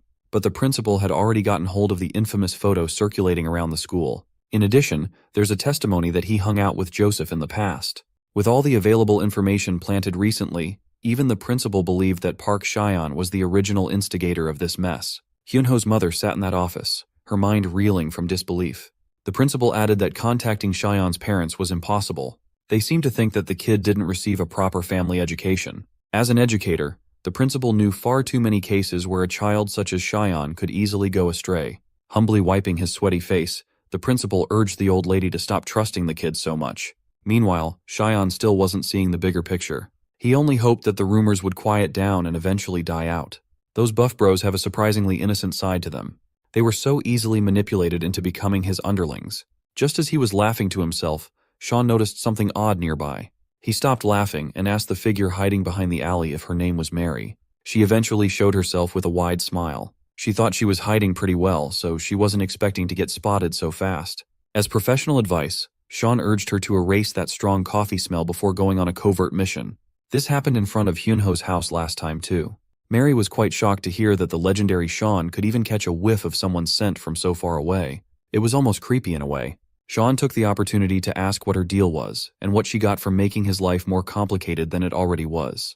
But she knew that this young man enjoyed the thrill of it all. She even caught the cool act he showed those buff bastards in the dark alley. Sean cringed a little, not expecting to be under such heavy surveillance. Mary wanted to ask how it feels to be slotted into the top bully position at school. Sean finally snapped. Being in such a negative spotlight wasn't his style at all. He was already popular to begin with. But she wasn't talking about all that. She wanted to know what he thought about the cold and harsh gazes of his peers, the eyes filled with betrayal and contempt underneath. Mary genuinely wanted to know if Sean liked that stuff. Used to such crazy characters from the mansion, Sean stayed chill and confirmed if she was behind all those photos. He admitted that it was well made for its purpose, but it was still a little crude for his tastes. She made a perfect weapon, just good enough to fool the general public. Mary admitted that, given the tight schedule and limited resources, she had to settle for something crude. All Sean was hearing were excuses. Slowly lifting his eyes with a mocking grin, he turned to Mary and said the word, "Scratch." The young lady's smile did not dissipate, but her hand darted into her bag with unprecedented speed. Sean immediately jumped out of the way. His bag suffered 3 gunshot wounds from the conveniently obscured gun inside Mary's purse. He found himself hiding behind concrete walls while trying to pacify Mary. This was Korea. They can't just take a gun out whenever they want. Besides, the mansion's supposed to retrieve him, not kill him. When asked what Mary would do if he was hit, she just laughed and argued that Sean could easily deal with this much firepower without any problems. But in her own opinion, the legend of Sean should just die. She thinks it would be better if they just discard him, not waste more resources for his retrieval. Walking into the dark alley away from the prying eyes of the public, Mary casually tossed her ruined purse away. She was now creeping in with a Glock in her hand. Sean erased his presence, letting the young lady walk deeper into the darkness to find him. Once he deemed the timing was right, Sean pounced at Mary, aiming to remove the gun from her hand. His grip strength was so absurd that the young lady could not make the firearm budge with 2 hands. He slammed Mary right into the nearby wall, hoping to shake her enough to let go of the Glock. But the girl was tough. She knew how to minimize impact damage. More importantly, she knew how to retaliate. Lifting her legs, Mary drew a hidden blade from under her skirt. It was just a tiny knife between her knuckles, but the experience she had wielding such a sneaky weapon made her deadly. Sean immediately protected his vital areas, but he was forced to take Mary's sudden attack. His eyes were as clear as they could be. While moving with zero wasted motion, he asked if this was all she had. Maybe Dead Mansion is really dead now if this is their best. Sean eventually got her in a chokehold, swiping the gun away. He pinned the young lady down on the cold, hard ground of the streets. Keeping her in place with one hand and balling his fist with the other, Mary must have never expected to go down so quickly. Instead of despair, she rolled over with a sly smile on her face. When it came to the matter of being defeated, Mary would like to beg to differ. That immediately became clear when a familiar voice made Sean snap out of his murderous daze. It was Hyunho's mom. She had just finished discussing Cheyenne with the principal, fighting for his name. Now, the young man was out in the street, towering over a young girl, seemingly raising his fist against her. Suddenly, the poor mother didn't know what to believe anymore. This polite young man was supposed to be her son's friend, so why was he behaving like a thug? Mary might be the one lying down on the floor, but she had the smile of someone very pleased with herself. Hyunho's mom finally asked Park Cheyenne if it really was him who hurt her son. Cheyenne immediately sobered up, realizing what his position might look like to those who didn't have the assassination context. Mary was not going to let him get another word of explanation in, though. The young lady played up her distress, getting up from the ground and crying while pleading for Hyunho's mother. Given that they were partly acquainted with one another, the mom asked what exactly was going on with Mary and Cheyenne. No matter how much he tried to discredit her words, he was unable to do so. When the mom yelled at him, calling his full name, Cheyenne was stunned. His obedience made it impossible to go against her words. When she ordered him to stay right where he was standing, he had no other choice but to follow. So, he did not dare move another inch. Balling his fist in frustration, he recalled the 3 principles. A parent's command was absolute. Mary then started pouring toxic ideas into the mom's ears. On that day, when she got Eugene back home, the kid's body was covered in bruises, and they wouldn't talk about the injuries. According to Mary, the kid kept insisting that brother Cheyenne had done it. Recalling that time when she caught Cheyenne wrestling with the kid as Cheyenne made an excuse that they were just doing some morning exercises, it wasn't hard for Hyunho's mom to connect the dots. There was also the principal's assessment and the testimony regarding Cheyenne's link with Joseph. Mary continued that she just wanted to ask Cheyenne about what really happened, only for the young man to lash out and hit her in the process. Cheyenne naturally denied these allegations as much as he could. The dubious Mary was laughing at him on the inside. They might not be allowed to touch Sean's new mother, but there are plenty of ways to get to him without the threat of violence. Sean tried his best to appeal to the mom. He asserted that Mary was a liar, and all it got him was a crisp slap on the face. Sean was speechless. His mom had just laid her hands on him. According to the principals, all Dead Mansion has to do is make the current parent give up on Sean herself. Right now, that's precisely what she was doing. As the upset old lady continued to express her disappointment and anger, Sean feared for her following words. Finally, she told him to never come back ever again. That was the final nail in the coffin. Everything went as Mary had planned. She was quite a genius. As she was about to get into the next phase of her plans, a familiar disguised face made itself known. Her stride was broad and powerful. She commanded an air of confidence and control. It was none other than Sister Rachel in her mommy disguise. It was time for her to swoop in and play the role of the disgruntled parent of a troublemaking child. Lifting her glasses, she sounded like an exhausted mother who couldn't handle the antics of a hopeless child. When she told Cheyenne that it was about time to go home now, the young man was visibly shaken. He did not want to return. Back in the dead mansion, the director flashed his disgusting grin, showing his bejeweled teeth. On the phone, he had just received updates regarding the success of Sean's retrieval. He praised Mary for such an excellent job. The perv was so excited at the prospect of his greatest weapon coming back that he lost all strength in his knees. He kneeled before a painting of the Lord and thanked the heavens for answering his prayers. The director attributed all the success to Mary and her twisted ideas. She made a truly befitting resolution as Dead Mansion's most excellent strategist. Acting modest despite all the praise, Mary insisted that she just did what the director wished for, and she would continue doing so. When the old perv started going on and on about how the legend of Dead Mansion was finally going home, that Sean was finally joining their ranks again, Mary's mood took a turn for the worse. Her next orders were to return as quickly as possible, and she accepted the task without a fuss. On the other side of the room were Sister Rachel and the parentless weapon, Sean. They were busy eating pizza, ice cream, spicy noodles, and all kinds of good food.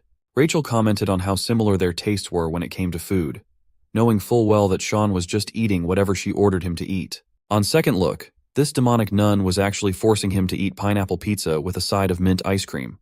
This was worse than torture, if you ask me. This was Rachel's way of making sure that Sean severed his connection with that accidental parent. Just like before, she had complete control over the young man's actions. She was sure that Dead Mansion could finally regain ownership over their star. Meanwhile, Sean was practically begging for milk to counteract the heat lingering in his mouth.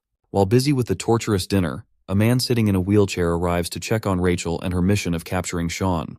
It turned out to be Joseph's psychopathic dad, Kwon Byung-woo. He was also the one backing up Dead Mansion by providing Sister Rachel's accommodations and resources. When asked, she replied that the most expensive penthouse in the area they were being housed in was passable. It was not too bad. Sean reckoned that the voice of that vegetable sounded familiar. The psycho wasn't bothered by all the nonsense. All he cared about was catching the damned brat that put him in the chair. He would gladly spend any amount of money to make it happen. Realizing who this psycho was, Sean snapped out of his spicy noodle drunkenness and stood up from his seat. He teased that the psycho must be trying out cosplay or something with all the bandages and the wheelchair. This naturally pissed off Joseph's father. This encounter could have escalated out of control if it had not been for Sister Rachel to step in with authority. Pulling out a mini Uzi from God knows where, she pointed its muzzle at the wheelchair-bound psycho. She asserted that, as discussed, Dead Mansion would take custody of Sean and no one else. In return, the organization would not touch Joseph. That was the condition of their deal. The psycho turned around and assured her that he was clear on the details. This was just business after all. Before heading out, the psycho added that Sean was not the only one he was seeking revenge on. Since this didn't concern her at all, Sister Rachel gave the psycho the green light to handle his revenge against other people as he wished. Sitting in front of Sean, Rachel teased that if the psycho guy went on to kill Hyunho's mom as revenge, the Dead Mansion wouldn't lift a finger to retaliate. Sure, the organization promised not to touch the old woman, but they never agreed to a protection mission either. Realizing that Hyunho's mom might be in grave danger without any sort of protection, something inside Sean was spurred on. He imagined what she must be doing right now. She would be diligently preparing all those delicious snacks to sell. A customer approached the stall and promptly ordered one of her famous rice cakes. The customer even added a few more fried snacks too. Just as Sean was thinking about her, she was also thinking about the kid. She saw a child eager to make her feel better in the toughest time of her life. The customer interrupted her thoughts by adding some delicious-looking kimbap to his order. She just could not shake the thoughts of that sweet young man away. Why would there be pictures of him seemingly messing with Hyunho? Believing all the shady information around, she tried to convince herself that the young man was just a bad child. He was a thug who put her son in the hospital. Distracted by everything going on inside her mind, the old lady accidentally cut her finger. She dropped the knife on the floor as the shock of being wounded made her curl in pain. Seeing this, the customer hurriedly entered the kitchen to see if she was okay, as he could see a lot of bleeding. The mother kept insisting that she was okay. With tears in her eyes, she assured the customer and herself that it would stop soon. Mr. Customer calmed down upon hearing that. Then, this bastard started pulling out a hidden knife from his pockets. Gripping the blade while keeping it obscured, the seemingly concerned customer slowly closed the remaining gap between him and the target. He remembered receiving the orders from the boss, so he would not have to worry about the cleanup after the job.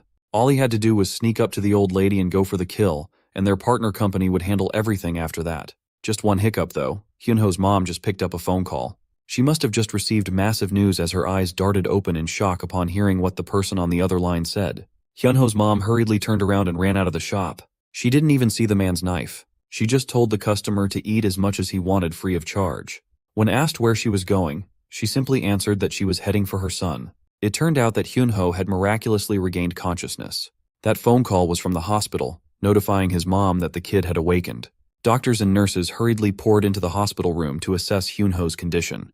The kid seemed responsive, but it was still pretty hard for him to speak.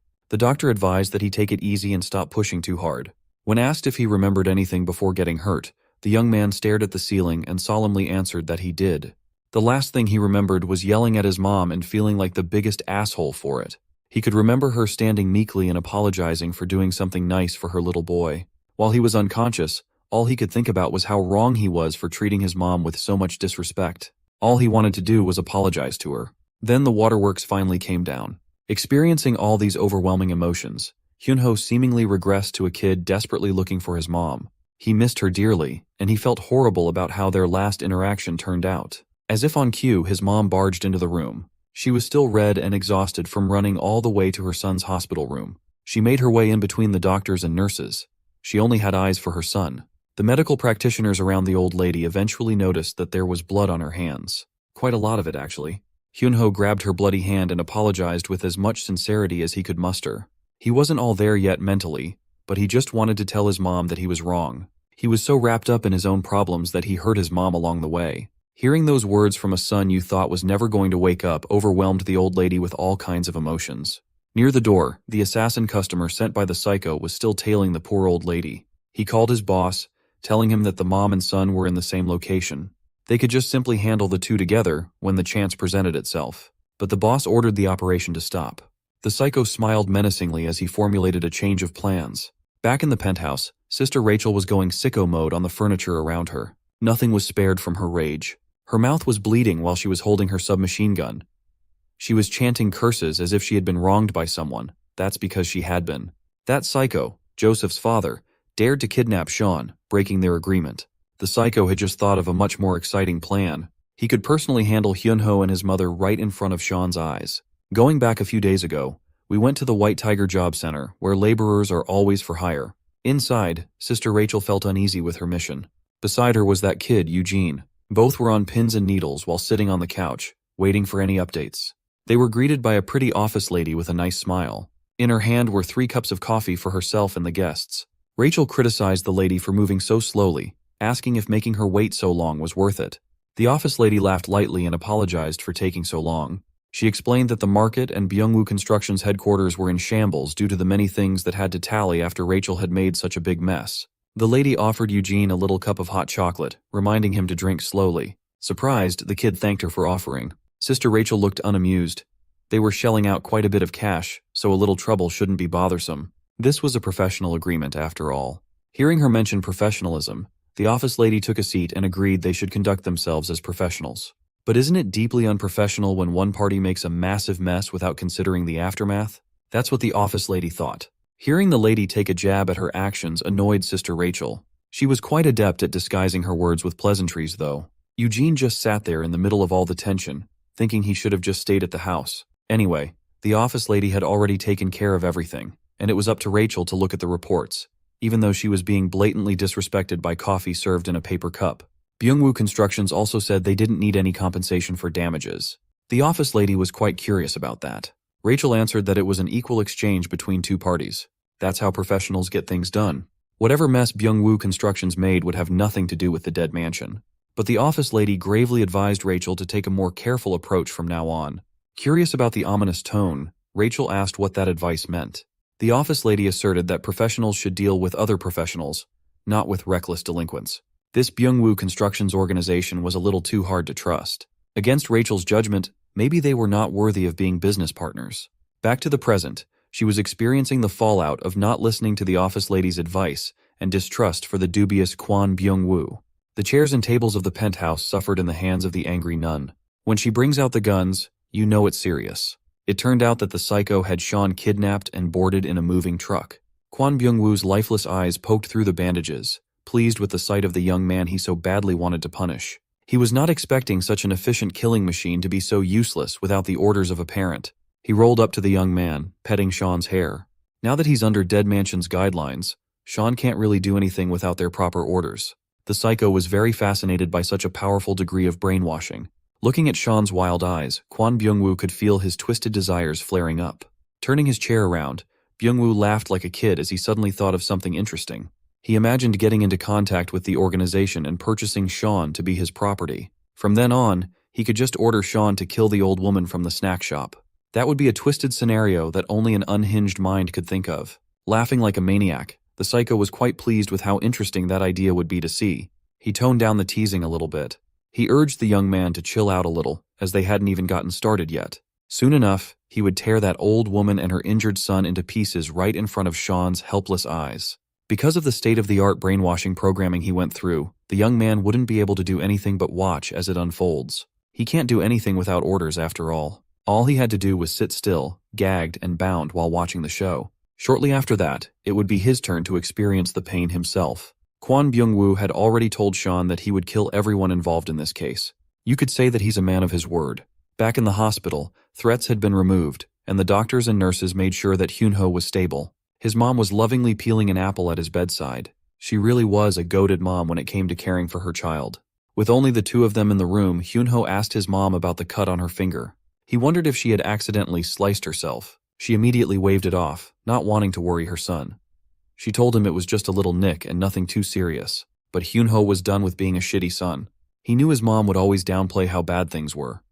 Forcing himself to get up, he wanted to ask around for some bandages. He told her that he should be trying to move around a little anyway. She had to stop him from trying to dash off, promising to get some bandages for her wound. Before exiting the room, she mentioned how stubborn Hyunho was. He must have gotten the trait from his father. Much to the old lady's surprise, the hallway outside the hospital room was unusually dark, devoid of any light at all. She managed to reach the front desk to ask if anyone was in, but there were no responses. Just as she was wondering where everyone went, a man wearing a suit snuck up from behind. Even with a broken arm, the man only needed one strike to render the old lady unconscious and collapsing on the floor. As soon as she hit the ground heavily, the man noted one down on his list of targets. Byung-woo's henchman looked at Sean while he ordered his lackeys to put the old lady in the car first. Mr. Henchman was fascinated by the fact that Sean, the young man who could easily dismantle a powerful organization with tons of security, couldn't do anything without being ordered to do so. Hyunho's hospital room door slid open with an impatient intensity. He thought his mom had come back after taking so long, but what he saw was an injured man riding in with his wheelchair. Kwon Byung-woo looked crazy, as always, as he apologized for taking so long to get in the room. He was excited to finally see what Hyunho looked like. He was looking forward to having a face-to-face with the young man his son almost killed. Unaware of who this guy was, Hyunho felt uneasy and scared. As more men wearing suits poured into the room, Byung-woo casually introduced himself as Joseph's father. He fixated on Hyunho's broken leg, noting how much damage Joseph had inflicted on the poor boy. Byung-woo found all the violence regrettable. He extended his hand to touch the young man's cast as he noted how much it must hurt. This was precisely why he tried teaching his unruly son that efficiency is key to everything. By leaving a witness to the crime half alive and badly hurt, Byung-woo had to step in and do all the dirty work again. Finally realizing that the tree was worse than the fruit, Hyunho froze in his bed, fear taking hold of his mind. A few meters away from the hospital, a woman wearing leather tights all over her body disgruntledly admitted that the office lady from White Tiger Job Center was right. Sister Rachel conceded that she should not have worked with those unprofessional bastards for such a critical mission. In her hand was a zipline gun. Upon firing, the minimal noise barely raised the suspicion of the men inside the hospital room. That did not matter though. She's never been one to prefer a silent and slow operation. Ziplining into the extraction point, the nun smiled as if she was having a blast. Using the momentum from the zipline ride, Rachel kicked the windows open, not stopping until her foot reached one of the third-rate delinquents. At this point, the crazed nun was just yelling about her dear Sean and the disgusting betrayal of Dead Mansion. Kwon Byung-woo wasn't surprised with Rachel's bombastic entrance. He always knew that she would come looking for the golden boy. Watching Sister Rachel cleave through rows upon rows of gangsters was a sight to see. She was supremely skilled in the art of soloing multiple men. With every skillful dodge, she would dish out injuries to the next unsuspecting victim, neutralizing them efficiently. When swinging her blade to rip through a man's flesh, she wouldn't bat an eye. Her smile would only grow bigger. After quickly clearing Byung-woo's gangsters unimpeded, Sister Rachel was finally caught by one of the men's grabs. He repeatedly yelled that he got her, and the boys immediately readied themselves to mount an attack. Rachel became unusually calm as she asked the man if he liked hugging her from behind so much. With her signature disturbed smile, Rachel smashed the back of her head into the grappler's face. That was an easy way to cut herself loose from the lock. Upon freeing herself, the slaughter continued as more and more suited-up gangsters hit the hospital floor cold. Her entire body was a weapon. Receiving a kick from the crazy nun was a death sentence. Realizing that they might have flown too close to the flames, Byung-woo ordered his men to grab Hyunho first and transfer him to the next destination as they continued their plan. Times like this made having a motorized wheelchair very worth it. The psycho drifted and shifted as he zoomed out of the room. They exited to God knows where while Rachel continued taking everyone down one by one. With a hint of impatience in her voice, she asked where the thugs were trying to go. She didn't care about these damned bastards. She just wanted to see Sean again. The only one left to face her now was the henchman with a broken arm. As soon as he snapped his fingers, even more gangsters poured out of different hospital rooms. They looked like battle-hardened thugs who wouldn't take it easy against a lone woman. Sister Rachel looked around, realizing that she had stepped into a troublesome trap. From left to right, men wielding big blades surrounded her. Could she even cleave through all these people to safety? We'll find out. She couldn't fathom the reason why they had amassed so many gangsters to help. They looked like a bunch of roaches pouring into the hallway.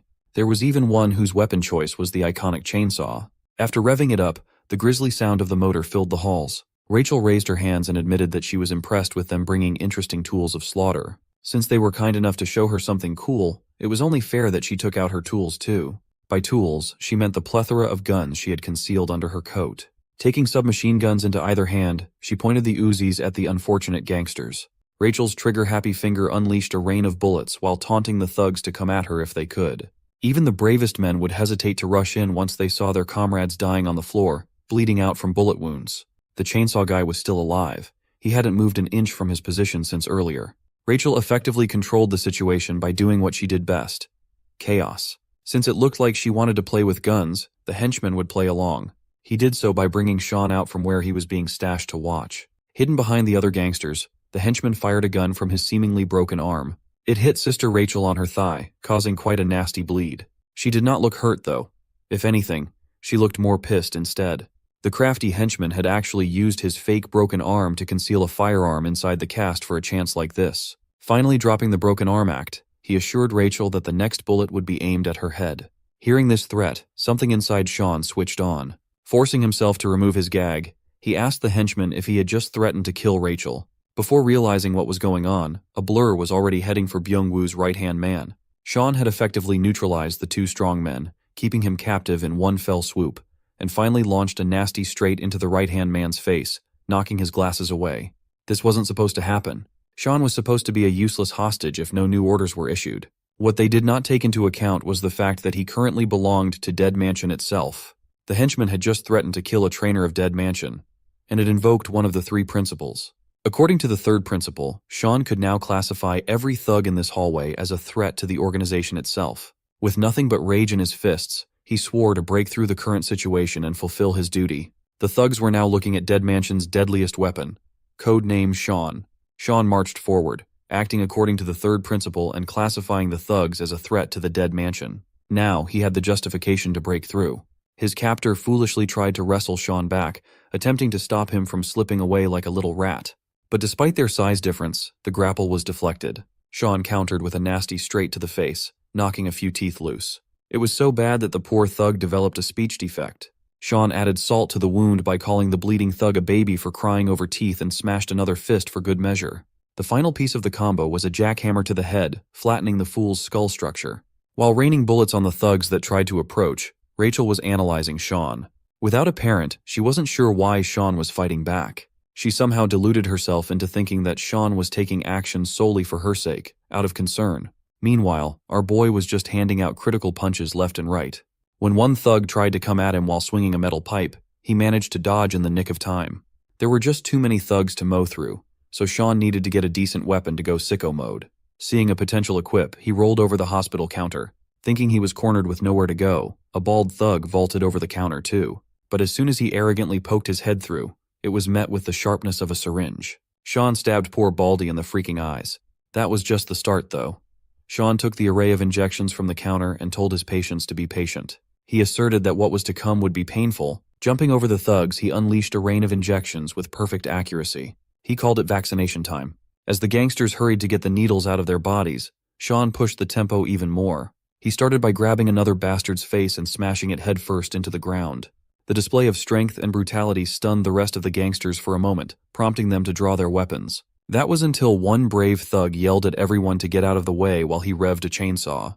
Buzzcut came in with the intention of splitting the kid in two, wearing a freaky smile on his face. Sean immediately booked it out of there, acting as if he was flustered by the horror movie weapon. He was aiming for a sharp corner turn that could hide him out of sight for a second. When Buzzcut turned the same corner, he was met with a hurtling stretcher sweeping him off his feet. This little trick almost got Sean's head split in two, but the length of the electric chainsaw didn't reach.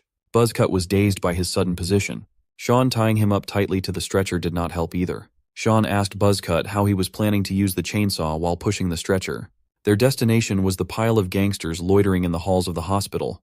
Looking like a madman enjoying his makeshift torture weapon, Sean pushed the stretcher with full force. The next minute was full of gruesome screams and sounds of flesh getting torn apart. By the end of it, Buzzcut was practically unresponsive. He had passed out midway through cutting a battalion of his friends with a chainsaw. Sean could not believe that his pochita broke so easily. He playfully urged Buzzcut to stay awake, as he still had a lot of questions. Chief among them was the location of Hyunho's mom. He would gladly stab a man through the cheeks to get answers. Rachel came up to him, impressed that he finished one side of the hall so quickly. Those who did not die from the barreling chainsaw ran away, so it was not as fun. Sean floated the idea of chasing after the gangsters for the sake of Hyunho's mom. Rachel was heavily opposed to that idea. She did not come here to rescue some old woman. She came because these amateur bastards tried to kidnap Sean, a property of the dead mansion. Sean himself fought like a good child and used his powers to protect her. With Sean freed and the enemies scattered, it would be logical for them to wrap up and head back to the mansion. Sean changed his tone, kneeled on one knee, and proclaimed that he did what he did not for the mansion, but for Rachel. He really hammered down that he was acting for the sake of the freaky nun. Slowly and gently wrapping a bandage around Rachel's wounds, he kept on pretending like the flawless, loyal product. With this idea, he urged Rachel to help kill and annihilate the threat that dared to wound her. With this, they could show the world what happens if they dare touch a dead mansion instructor. The unhinged sleeper agent Riz was super effective. Rachel would practically do whatever he asked right then and there. Inside, Sean was just hoping that this little performance of his would work. Rachel primed his Uzi, and Sean prepared his fist to tear some gangsters apart. Far from the hospital, Hyunho's mom opened her eyes to a horrific sight. In front of her was Byung-woo's patched-up, mummified face staring into her soul. But the maniac surprisingly acted civil and apologized for freaking her out. She naturally freaked out, and he sighed as he explained that he had to take drastic measures to explain what was really happening. Seeing the school desks and chairs, it finally clicked in her mind that they were in a classroom. It wasn't just any classroom. It was the classroom of both their kids. She was actually sitting at her son's desk. Looking down, she could not believe such cruelty. On her son's desk were hateful messages scribbled all over the surface, targeting Hyunho. Byung-woo acted as if he was appalled by the cruelty of kids, as if his son was not the main culprit. He even milked the crippled and wounded father act as much as he could. Byung-woo peeled all his bandages and formally introduced himself as Joseph's dad. He deliberately showed his freshly wounded face to blame it on that damned kid. By that, he obviously meant Park Chyeon. Staring into the windows while looking defeated, he insisted that his child was also a victim of Park Chyeon. He confessed that Chyeon put him and his son in their current dire conditions, as if they did not start the beef first. Byung-woo continued telling Hyunho's mom that Chyeon was the perpetrator of all the bullying incidents and framed his son, Joseph. Thanks to those photoshopped pictures that she saw in the principal's office, Byung-woo's story seemed more and more credible. Putting on an Oscar-worthy performance, the shrewd villain cried out for not paying better attention to his kid. Seeing him in distress while falling off his wheelchair, Hyunho's mom tried to help. While lying on the floor, he vowed to get his revenge as repentance for not being able to protect his son. He had that impassioned speech on lock, but mom was not comfortable with the idea of revenge and would rather get the law involved. Byung-woo called her naive for believing that the authorities would be able to do anything. He even pointed to the exact window where Hyunho fell while trying to convince the sweet old lady to avenge her son. In order to stop that Park Cheyenne bastard, he handed Hyunho's mom a sharp blade while asserting that they must take charge. As he placed the handle of the knife in her hand, the villainous devil continued poisoning her mind with his revenge act. Back in the dead mansion, the old priest director had just received reports of what was happening in South Korea. To their organization, a group with no background, like Byungwoo Constructions, was inconsequential. That pissed the director off even more, knowing that these irrelevant thugs tried to target his masterpiece, Sean. That same night, Rachel rounded up the good children in her team to receive the mansion's orders. Even Mary and Eugene had their weapon of choice on hand, gearing up for a mission to show these nobodies the price of messing with the dead mansion. This would be Sean's first order back in the graces of the mansion, so the director wanted to see some action. The team was given the green light to pass the wrath of judgment to the puny construction company. While walking through the halls, Sean noticed that he had left his earpiece back at the desk. His teammates looked at him like an unprofessional dumbass. Sean tried to borrow an earpiece from Mary, but she told him to piss off. Even little Eugene called him out for not living up to his legendary name by acting like a stupid child. It did not take too long for Rachel to find that Byung-woo and his goons had run to the school based on nearby traffic cameras. If the devil was here, then Hyunho's mom would also be in the same place. Rachel quietly took note of Sean's fixation on that old woman. Sean was acting like a careless fool, but he had come to this place with a purpose. Rachel had to remind him that they came here to eliminate the enemy and nothing else, not for something useless. He assured her that he knew what he signed up for, but something was brewing inside the young man. If all he had to do was destroy everything in sight, it should not be too hard, right? Unbeknownst to the team, they were being tracked and filmed as soon as they sneaked into the school premises. In the control room was an armed Giga Chad watching their every move.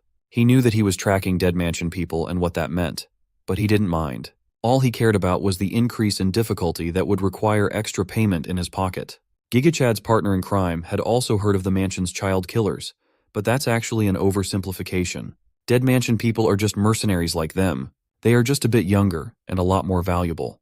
Byung-woo wheeled his wheelchair to the control room and promised the two mercenaries however much they wanted, as long as they could get rid of the Dead Mansion people as promised. There were supposed to be 3 mercenaries, but Giga Chad's big brother was running late. Still, he was confident that this could just be a 2-man job.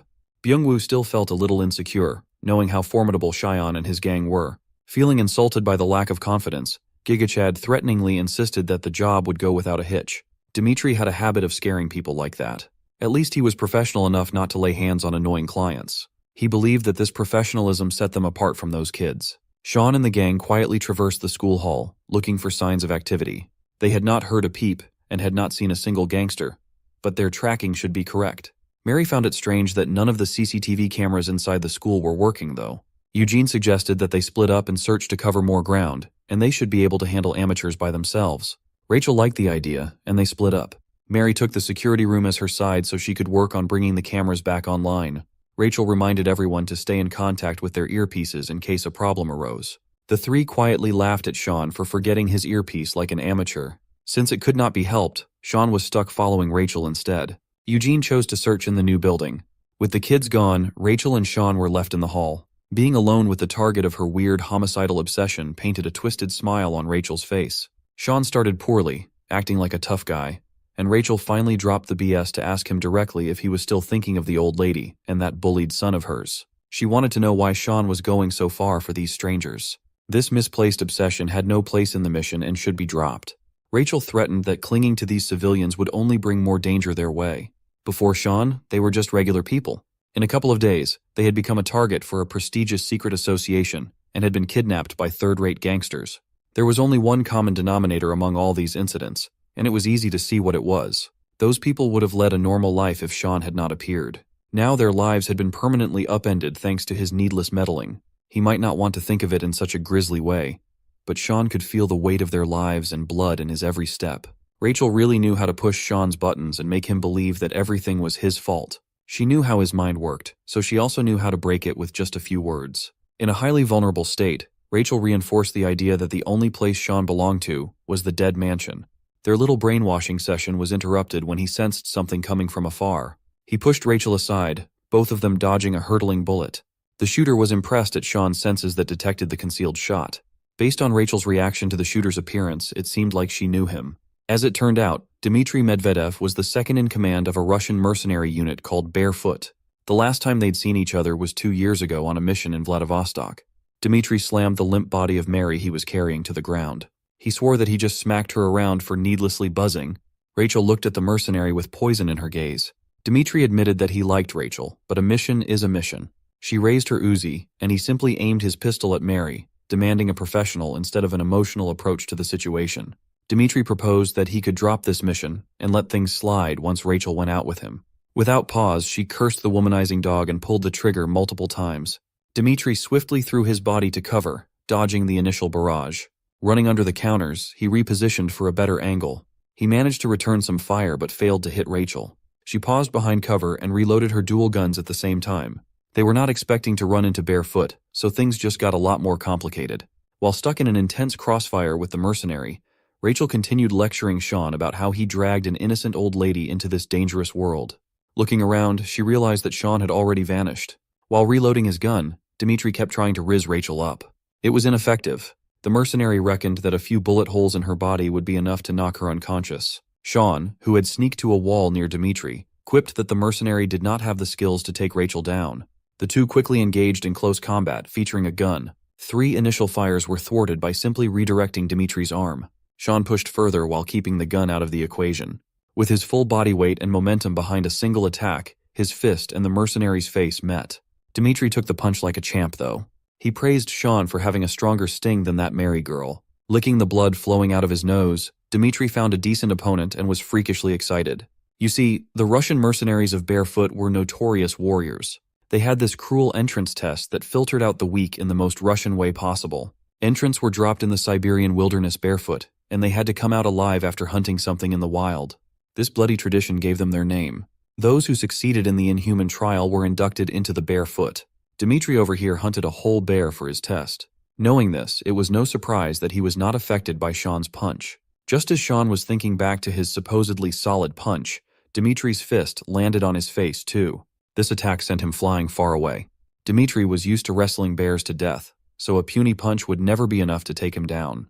Just as he was about to finish the job, he finally noticed that the gun in his hand had been disassembled. The only window of opportunity Sean had was midway through taking the punch, yet he was able to remove the gun from the equation handily. Now Dmitri was seeing what the fuss about dead mansion kids was really about. Sean still had no clue how to overcome the difference in their physiques. Taking another gun out of a holster, Dmitri aimed behind Sean's cover. He had a clean shot but was forced to dodge when Rachel popped out to shoot at him. Dmitri playfully bantered with Rachel while sneaking his way to cover again. If she saw as much as the top of his head poking out, Rachel promised to put 3 new holes in it. The mercenary joked that hearing such threats made his heart flutter for some reason. This could have been an easy 2 versus 1, but Dmitri had some backup. Rachel almost got clipped by Byung-woo's gangsters, now with proper protective gear and firepower. The annoying bunch was back, and she was forced to get under cover too. Mary had also regained consciousness and was struggling to speak clearly due to her injuries. She finally managed to blurt out that there was another mercenary roaming the school. It was brief, but she managed to see the other guy through the cameras. The blue-haired punk mercenary found himself in the new school building. In there, he invited little Eugene to play a little game. Sensing danger, the kid immediately prepared to take action if needed. Blue Hair continued acting as though he was a friendly guy with a bright smile while unzipping his huge bag. Dmitri was not proud of relying on extra muscle. He would rather take the targets out by himself. Sean had recovered enough to stand upright and tell Rachel to go to Eugene, as the kid would surely be in danger against another mercenary. As for the giant bear slayer, Sean wanted to go toe-to-toe in a 1 versus 1. He wanted to return all the hits that he had taken so far. Rachel tried to talk Sean out of such a reckless idea, but the gangsters waving their guns outside made it impossible to intervene. Thankfully, the idiots were not used to firing guns, so their aim was dog water. Annoyed, Rachel returned fire and wasted every dumbass thug along the way. Those hit either died or suffered serious damage, while those who remained uninjured were too scared to fire back. Sean was dead set on taking on Dmitri solo. He was determined to prove that his legendary title was not just for show. Rachel finally conceded and carried the injured Mary out of the hall. She ran while picking off pursuers as if she were playing zombie mode. Dmitri did not like that at all. He was really into Rachel. Sean punished that little slip of attention by landing a hook to the face. Dmitri tanked the shot and primed his own fist for a counter. It was a monstrous straight that felt like it could blast a hole through a person. Thankfully, Sean reacted fast enough to dodge.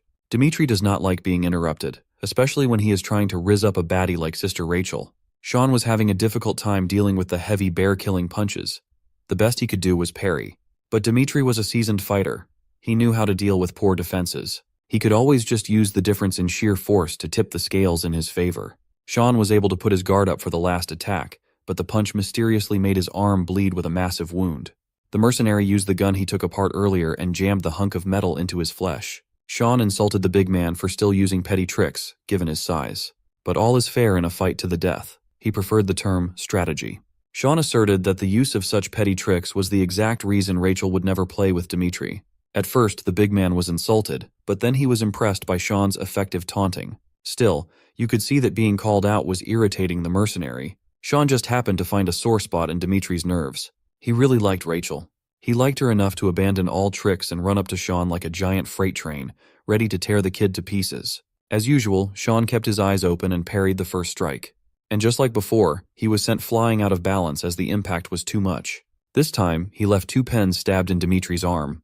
They were lodged deep in there, and the bleeding was quite serious. Still, this was child's play for the veteran mercenary. It only pissed him off even more. With anger came an increase in speed that Sean struggled with.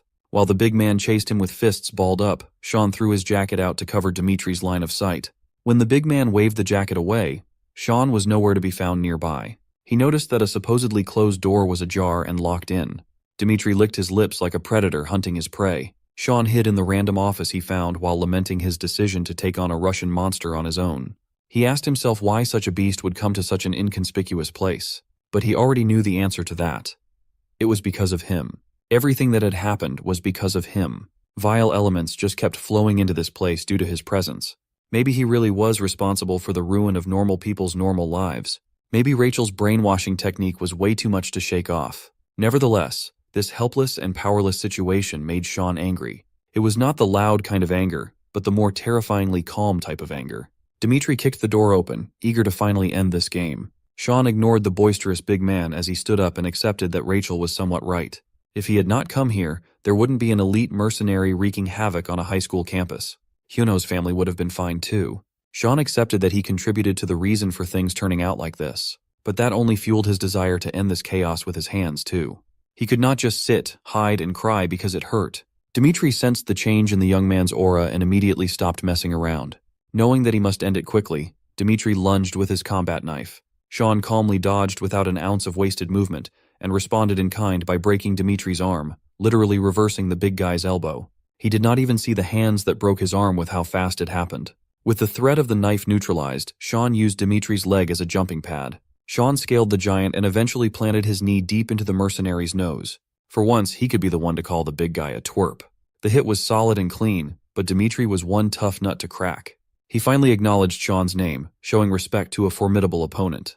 His nose bled, and he got another freaky taste while looking at the locked-in version of Sean. Let's rewind time to 2 years ago in the infamous Vladivostok mission, where Dmitri was commissioned to stand by outside a stronghold. Sure, he got a good rate for the mission, but he was just a glorified designated driver. It irked him even more that he was picking up little brats in the middle of the night. Hearing his complaints, Rachel corrected him for labeling the kids as brats. She preferred to call her little angels the good kids of Dead Mansion. They were perfect products. Dmitri was a lot more inexperienced and rough back then. Ignoring the driver, Rachel ordered the kids under her care to get in the vehicle one by one before the explosion. Just as young Dmitri was about to ask what this explosion business was all about, the grand stronghold behind him burst into flames. As he looked at the burning stronghold, Rachel urged him to get his ass on the driver's seat quickly. He followed suit and asked if Rachel caused the explosion. She simply answered that it was a product of the kids' hard work. She turned to the children and asked if the trip was educational. They single-mindedly confirmed. Then came the criticisms. David missed a lot of shots, most likely due to an issue with the gun. Rachel urged him to maintain his weapon in top condition. Amy's acting needed some work as she tended to mumble her words when the stakes were high. Tom was supposed to be the covert guy, but his footsteps were audible while sneaking in. As for Eddie, Rachel simply ordered him to throw the candies he took from the meeting room, as professionals should not leave any tracks that could be traced back. Hearing all these ridiculous criticisms, Dmitri laughed at how absurd it sounded. Just as he was about to light a quick cigarette, Rachel's eyes narrowed and stopped him. Breaking the cigarette, she insisted that secondhand smoke would be bad for the kids. Rachel was quite disappointed that this little brother of Barefoot's leader, Bare Knuckle, did not seem very knowledgeable about the industry. Just as he was about to protest being insulted, Dmitri was stunned at the sight of the psycho wearing a skin-tight latex nun costume while tying her hair up. From that point forward, Dmitri had been smitten by Rachel's psychotic charm. Being young and inexperienced, he tried to hide it at the time, even though his face was blushing like a ripe tomato. Changing the subject, he asked where she got her scar. Dmitri even jokingly asked if one of the kids in the back gave it to her. Running her hand through the mark, she insisted that she got the scar while training Sean, the legend of the dead mansion, Sean. Even back then, Rachel had non-stop praise for the organization's masterpiece. At a young age, Sean was branded as a genius in their field, the perfect product. At that time, they were still clueless as to where Sean ended up. In fact, they were so desperate to find him that they would gladly get any information related to the kid. One of Sean's identifying marks was the word "one" tattooed on his back. Back to the present day, seeing a glimpse of Sean's tattoo reminded the big guy of his conversation with Rachel 2 years ago. While popping his joints back into their sockets, Dmitri gave his praise to Sean's skills. As soon as the bones were back in their right places, he ripped his shirt open to have a man-to-man duel with a formidable foe. Dmitri Medvedev, also known as Grizzly, Barefoot's second in command, was ready for a real showdown. He lunged in with a knife in hand, and Sean ducked to get out of the way. The forced movement got him trapped in the big man's grip. While firmly held by the back of his neck, Sean was forced to eat a knee strike to the stomach. He gritted his teeth through the pain and did not budge. Sean bashed his head against the big man's chin, stunning Dmitri for a second. He had enough time to reset and get out of melee range. Unfortunately, the knee strike fractured a few of his ribs and caused quite a bit of injury. Assured that he was holding the upper hand, Dmitri pushed harder. A quick slash went wide, missing Sean's throat by a hair's breadth. He had hit this giant bastard in the chin at least 3 times now, but it did not even daze Dmitri one bit. His intensity and the quality of his attacks were not dropping at all. Finally, Sean was pushed with his back against the wall. Even that wall was not safe against Dmitri's freakish strength and knife skills. Still, going this long without landing a killing blow was making him a little impatient. Dmitri wanted that intense and murderous Sean from earlier to come back and face him like a man. His next stab was met with a metallic sound and a question. Did Dmitri ever receive a reward when he was young?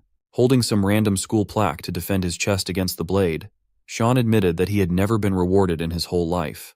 Pushing the hand holding the knife away, Sean kicked the big guy in the stomach with as much lower body power as he could muster.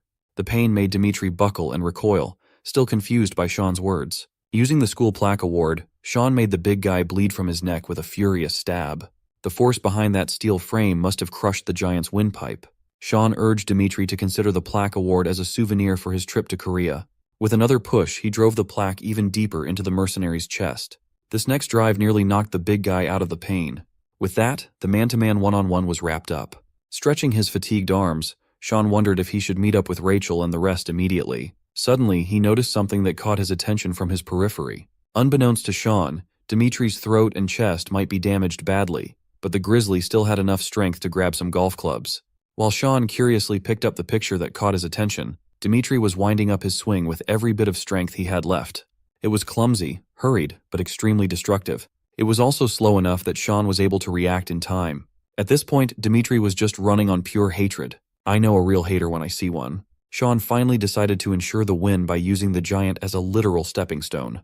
He climbed onto Dmitri's back and started choking the mercenary out. Sean urged the big guy to give in unless he wanted Rachel to hate him more. Physically and mentally at his limits, Dmitri's bloodshot eyes finally closed, and his grip on the golf club loosened. Dmitri's limp body hit the floor knees first while all consciousness faded. Sean happened to find his own picture in a loose school case file. He saw a few of his pictures and a few other things. In the new school building, Eugene had just reached the swimming pool area in search of gangsters to mess up. His discreet search was interrupted by the blue-haired punk joining him to look in the pool's water. Realizing that he did not feel this man approach him at all, Eugene hurriedly jumped to a safe distance. Enemies that could hide their presence at this level are not to be looked down upon. One thing for sure was that this punk was not your average person. Eugene made the smart call and reported back to Rachel using the earpiece. The punk just laughed and confessed that he had already set up a disruptor so calls wouldn't be able to go through. Instead of dealing with pesky backups, the punk would like to play instead. Seeing as the enemy seemed like an experienced pro, Eugene's game plan was to avoid a head-on fight. He still had one ace up his sleeve, no matter how shameless it was. Deciding to use this card, Eugene started loudly crying like a normal child would while apologizing and acting cute. The punk's smile deepened while he listened to Eugene's crying and stuttering act. He asked why the kid was crying, and Eugene answered that he just wanted to go home, feeling that the punk was starting to drop his guard. But it was a massive miscalculation on Eugene's side as the punk swung his metal bat without reservation. The bat made the metallic sound of impact and sent the kid flying to the infield. Eugene tried his best to tuck his body as safely as possible to minimize damage. The arm he used to block the bat was practically useless now. He never expected the punk to attack a harmless crying kid without hesitation like that. Yuri Smirnov, Barefoot's newbie, also known as Gopnik, was a sick, twisted bastard who liked hitting the defenseless. Hearing the cries of his victims every time he hit really got this perv going. You see, Gopnik means bully in Russian. Eugene had always been a good child of the dead mansion. In his training, he learned to use his tears as a potent weapon. Using the tools at his disposal, he could complete any mission regardless of the situation. In one assignment, he had to approach a pair of guards while pretending to be in distress. The guards immediately contacted the main gate to complain about a kid getting in. Try as they might to communicate, the guys from the main gate were unresponsive and bloody. Their blood had pooled around their bodies, killed with clean slashes. While one of the guards was trying to connect to the main gate, the other was trying to pacify the crying Eugene. The little guy timidly explained that he came with his dad and got separated in the bathroom. While one of the guards checked the list for this missing parent, the other was focused on comforting the child. Children are weak, and they need the protection of adults. A child's tears could invoke protective instincts, and it was Eugene's go-to move to lower an enemy's defenses. The vigilant guard was pretty sure that none of the guests brought a kid. But when he found out, his partner was already leaning unnaturally on the ground with the kid gone. When he saw blood pouring out and pooling on the tiles, he realized that they were being played. He tried to stop his friend's bleeding while panicking. The vigilant guard surveyed the area, but Eugene was one step ahead. He was ready to pounce with his knife from the flank. Just like that, one little kid managed to clear 2 levels of security easily. Eugene immediately reported the success of the order, but his hands were stained with the blood of grown men. But the blue-haired punk in front of him was a different beast. This freak did not even hesitate to attack a crying child with a full swing. From the look of elation on his face, this creep actually enjoyed the torment. He wanted to see more of that cry, and he would gladly swing his bat a couple more times to see those fake tears again. Eugene had to think and act fast as the enemy was a swift wild card. He dodged the next attack, the bat leaving a massive crater on the floor. The power behind those swings could not be understated. It was totally different from normal. Yuri admitted that his swings were extra crispy because his bat was custom-made to his taste. With this thing, he could bash any number of children with glee. Eugene tried his best to get away and avoid any more serious damage, but the initial arm injury flared up. It knocked him out of position while Yuri was in active pursuit. Sick of being led around by the kid, the creep turned the handle of his bat and aimed at Eugene. The kid's foot, to be specific, used the weight and momentum of the bat to crush Eugene's foot. It was an acute pain that he had never felt in his short life before. Forcing himself to lock back in, the kid pulled out a butterfly knife with a flourish. He used that flimsy knife to deflect Yuri's bat. After creating a bit of separation, he tried to get up and run. Eugene vaulted over some fences and focused on retreating even though he was not in the condition to move around. Seeing him limp downstairs, Yuri decided to give the kid 10 seconds to limp as far as he could. The count started immediately, prompting Eugene to grit his teeth through the pain. One of his arms and one of his legs were compromised. It was the worst combo ever. With 8 seconds left on the timer, the kid rolled his way farther. He focused his will to run as far as he could within the given time. Try as he might to run optimally, putting weight on his injured foot shot severe pain up to his body. While he was dead set on making it out of this place, Yuri came out of hiding with his bat stretched for a full hit. Eugene clumsily pushed his body out of the way, almost getting clipped and crushed by the surprise attack. This punk did not even give him the promised full 10 seconds to retreat. Even the countdown thing was just a game Yuri liked to play to give false hope that was easy to crush. Eugene blocked the attack with his pocket knife while the creep went on about how naive the kid was. The impact eventually sent Eugene hurtling toward the swimming pool. He landed and sank to the deep end while Yuri celebrated as if he had just hit a home run. The kid's arm was too weak and in too much pain to swim back up. He wondered if he really was just a useless kid. With the negative thought rearing its ugly head, he remembered Sean making fun of him for his constant habit of self-pity earlier in the day. Eugene swore that he was not as dramatic as Sean was making it out to be. The girls had to break their fight apart as they had the annihilation mission lined up. Within hours before heading to the school, Sean promised to never make fun of Eugene again. But the kid surprisingly asked him if he was planning to save Hyunho's mom. Eugene asserted that the old woman had given up her parental rights, severing her connection with Sean. For the kid, exerting effort for someone who was not even family was weird. Eugene could still remember what that woman told him when he started questioning his upbringing. Seeing the child conflicted, Sean asked if the little guy also saw Hyunho's mom as family. Eugene had never had his hair ruffled lovingly before. But growing up to be an illegal multi-tool for the elite without receiving any love tends to mess kids up. Eugene just accepted that the old lady's definition of family was different from his. Sean's advice was for Eugene to ask the old lady what she meant the next time they saw each other. He even brought up the fact that Hyunho's mom also wanted to see Eugene over her home again. Quietly, the two good kids fostered this unlikely commonality between them. But as of now, Eugene was slowly sinking to the pool's floor while his strength was slowly sapped away. Yuri watched him sink, worried that the fun would be over so soon. Eugene finally broke through the water to inhale copious amounts of air hungrily. He flailed and cried while screaming that he did not know how to swim. Yuri held his stomach in laughter. He was just having too much fun tormenting the kid. This Gopnik extended his metal bat to give Eugene something to hold on to for safety. Eugene was a child who invoked protective instincts. Yuri, a trashy bastard who did not care about life, was a nightmare matchup. Finally, Eugene was able to reach the tip of the bat to hold on to. Just as he was about to reach safety, Yuri raised the bat playfully.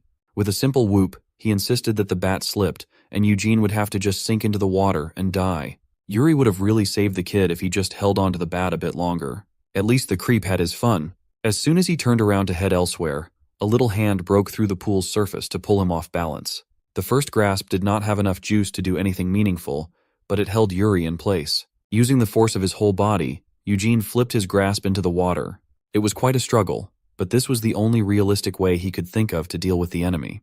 The mantra of completing the mission kept repeating in his mind. Finally, he was able to pull Yuri, the bully, into the deep end of the pool. The kid had always been confident with his acting skills. He even managed to trick a heartless child killer. While letting the water drain Yuri of his strength, Eugene wrapped his arms around the creep's neck for a chokehold. First, he was tricked about the kid's swimming capabilities. Now, he was having trouble breathing through the chokehold. Suddenly, it was no longer fun and games for Gopnik. While tightening his choke, Eugene insulted the Russian mercenary for being such a gullible piece of crap. Amateurs like this punk are just free kills for a good child from Dead Mansion. As Eugene tightened his chokehold even harder, Yuri started panicking and cursing the little bastard out, demanding to be let go. Unfortunately for the kid, the Russian thug was more stubborn than he initially thought. Their scuffle had turned into a full-on water wrestling match.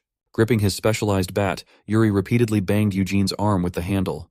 The sharp pain made the kid slack on his grip, letting the thug loose. He smiled and turned to go back on the offensive, eager to bash the kid's head in. The first strike was a bit too slow, making it possible for Eugene to dive back into the water for a dodge. He held his breath and dove deeper into the pool, effectively evading the Russian.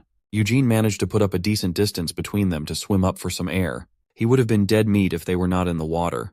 That bat is dangerous as hell. But Yuri was persistent. Much to the kid's surprise, he used the pool's floating lane ropes as a foothold in the middle of the water. This time, the fake nice smile was gone. The Russian thug intends to take this one personally and finish the little rat off. Eugene was flabbergasted, as he did not expect the bastard to climb up the floaters. The balance it requires to do so must be insane. With a foothold, Yuri can launch explosive attacks once more as he plays swimming pool whack-a-mole. Eugene had no other choice but to dive back into the depths to avoid such a brutal attack. Yuri tracked him from above, smiling as he knew that the kid couldn't possibly stay under the pool forever. He had to pick his poison. Right now, it is better to hold his breath than get his head caved in by a psycho. Yuri was having the time of his life tormenting the little kid. The battle has turned into a waiting game of how long the kid can hold out. Eugene had never fought someone as crazy and psychotic as the bastard on the floating lane ropes. He swam away to create some distance while racking his brain for a way out of this tricky situation. Keeping up with his swimming, the Russian thug ran on the ropes while warning the kid that moving around would only use up more oxygen in his lungs. Eugene knew that he couldn't possibly keep going like this. If he could only take a small breath before diving back down for a reset. But if he ever dared to swim up with his head breaking out of the water, he knew the grim fate awaiting him. The devil and his bat would be waiting with a not-so-pleasant surprise in hand. His blood would undoubtedly dye the water crimson, and his life would cease to exist.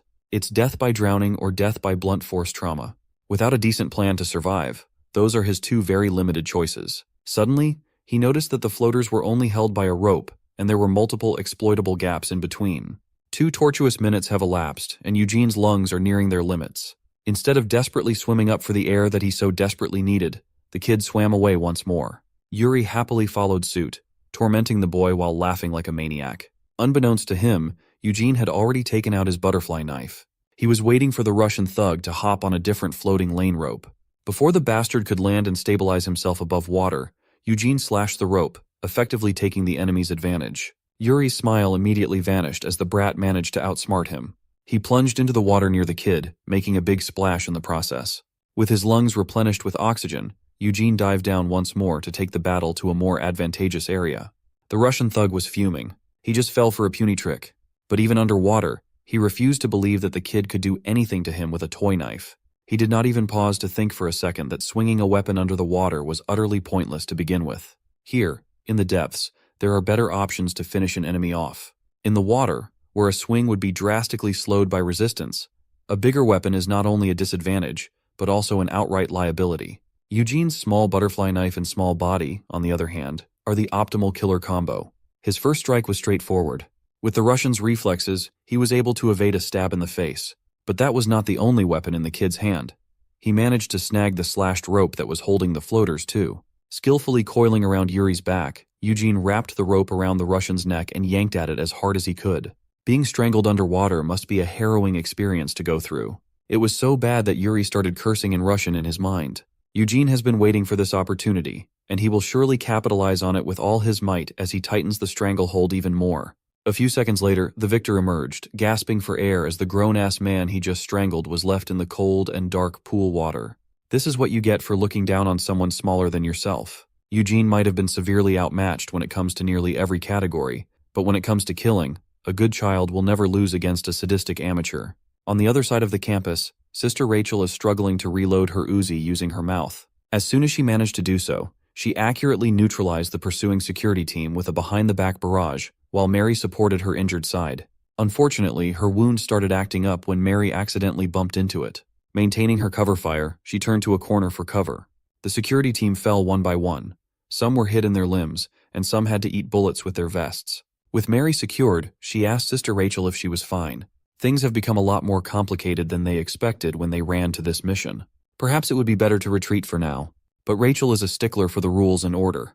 Their directive is to kill everyone, and that's what they are going to do. Besides, Sean is still grappling with that monster, Dimitri. The least they could do is take care of the amateur small fries. Unfortunately, Sister Rachel has dipped down to just one fresh clip. Mary doesn't like their chances at all. She insisted that cleaning up would be impossible with just the two of them. Dimitri and Yuri, the barefoot boys, were never factored in their calculations and plans. She took her phone out to see if they could at least get some backup. Sister Rachel reprimanded her for speaking the words of the weak. She claimed that she was just being realistic, given that both of them were injured and not at 100% capacity. Reloading for one last time, Rachel realized something odd. Mary claimed that she wasn't sure earlier, but she never should have been made aware that Yuri was in the building too. A silence befell the girls. Mary looked away from her phone screen, and a sly smile crept up on her lips. She made such a stupid mistake, and Rachel caught on. She knew that if little Eugene was here, that brat would have called her an amateur for such a slip-up. Sister Rachel's Uzi aimed at Mary's head, a murderous rage in her eyes. She asked Mary why, but the bigger question was how. How could a good child under the control of the dead mansion rebel and go against her orders? It was supposed to be impossible to betray the organization. Rachel wanted answers, and she wanted them now. Mary remained calm and revealed that they had found something game-changing. Tossing her crucifix necklace away, she revealed that the way to overcome the three principles has been found.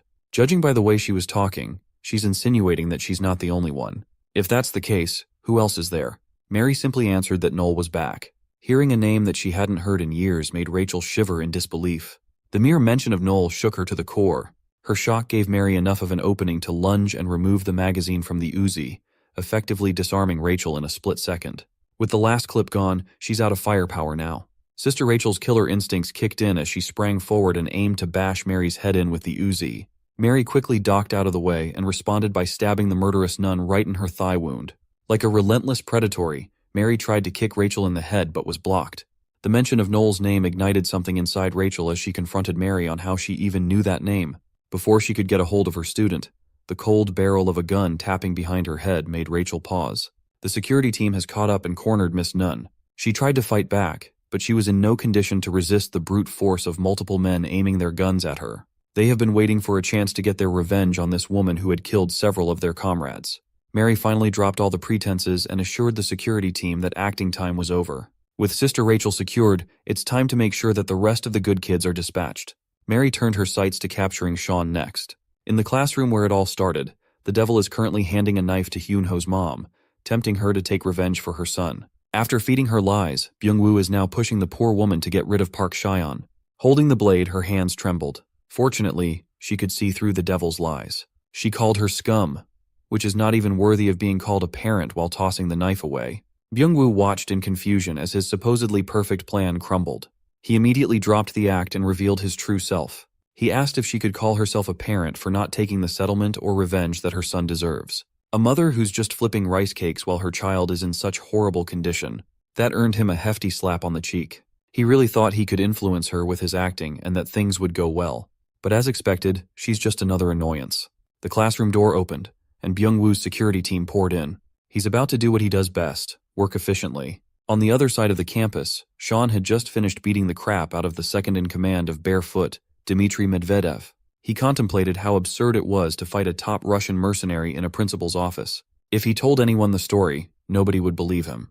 Even the fact that Byung-woo Construction was able to contact Russian mercenaries in the first place was absurd.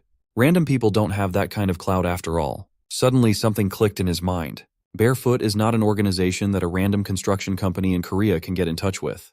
That means someone else had set this whole thing up. Sean hurriedly made a run to the other side of the campus. Coming up on a turn, he was spotted by some of the patrolling security guys. He could not give less of a shit about these trash mobs, though. Without stopping, he made the first guy eat his knee for dinner. Sean is done with all these annoying wannabe gangsters targeting him. They kept calling him Yellow Hair. They didn't even have the decency to remember his name. He can't even afford to waste his time on these small fries when innocent lives are at stake. So, he moved with finesse, ferocity, and decisiveness, neutralizing another one with an elbow to the jaw. When one of them clumsily pulled out a gun, Sean grabbed a human shield to protect himself from the hail of bullets. The security team was given the directive to keep Sean alive, but they are just panicking at this point. The young man swiftly closed the distance, unfazed by the gun aimed at his head. Once close enough, he elbowed the pistol out of the poor guy's hand.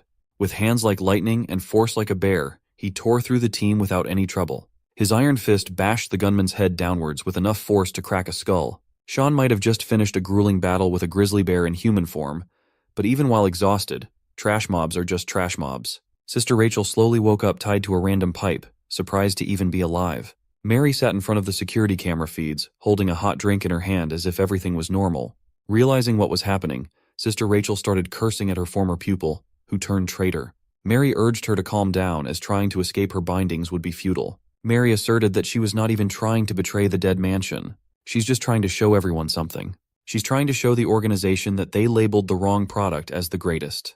Growing up, she always heard the director gush about Sean, the greatest product and the legend of the dead mansion. Since she was little, it was instilled in her that Sean was in a different league compared to everyone else. Sean was already complete when he was young. Every kid was urged to work hard to become like him, and that never sat right with little Mary. Even now, she's frustrated that everyone is so hung up on that old defective thing. Then, she thought to herself, how good really is the great Sean for everyone in the mansion to act and talk like they do? But the Sean she saw was no better than some dumb middle schooler. That's when she made up her mind that the legend is nothing but a made-up story. She reckoned that the director just wanted to cover up the mistake of losing Sean by glorifying him as a legend. Mary touched Sister Rachel's forehead scar, and it almost cost her a few fingers with the nun's bite. While Mary understands that the mansion is just trying to keep the status quo, she would have preferred it if they just owned up to their mistakes. That's why, right now, she's trying to show the director a different picture. The legend of Sean is just a myth. Her, on the other hand, is real. She wants to claim the title of the strongest product that the dead mansion has ever produced. The greatest strategist, codename Mary, also known as DVA. Rachel's eyes wandered to the CCTV monitors, spotting Sean. Suddenly, the feed went static as the camera was destroyed. Sister Rachel immediately knew that Sean must have figured things out and was now on a path of war. She laughed to herself. She ragged on Mary for acting so cocky for an experienced little kid.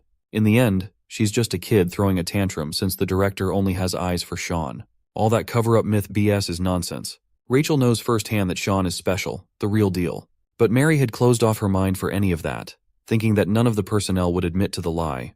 When Rachel called her a faulty product spewing bullshit on things she knows nothing about, Mary snapped. She grabbed a gun from her purse and shot at Rachel, making sure the bullet would lightly graze her cheek as a demonstration that she holds all the cards here.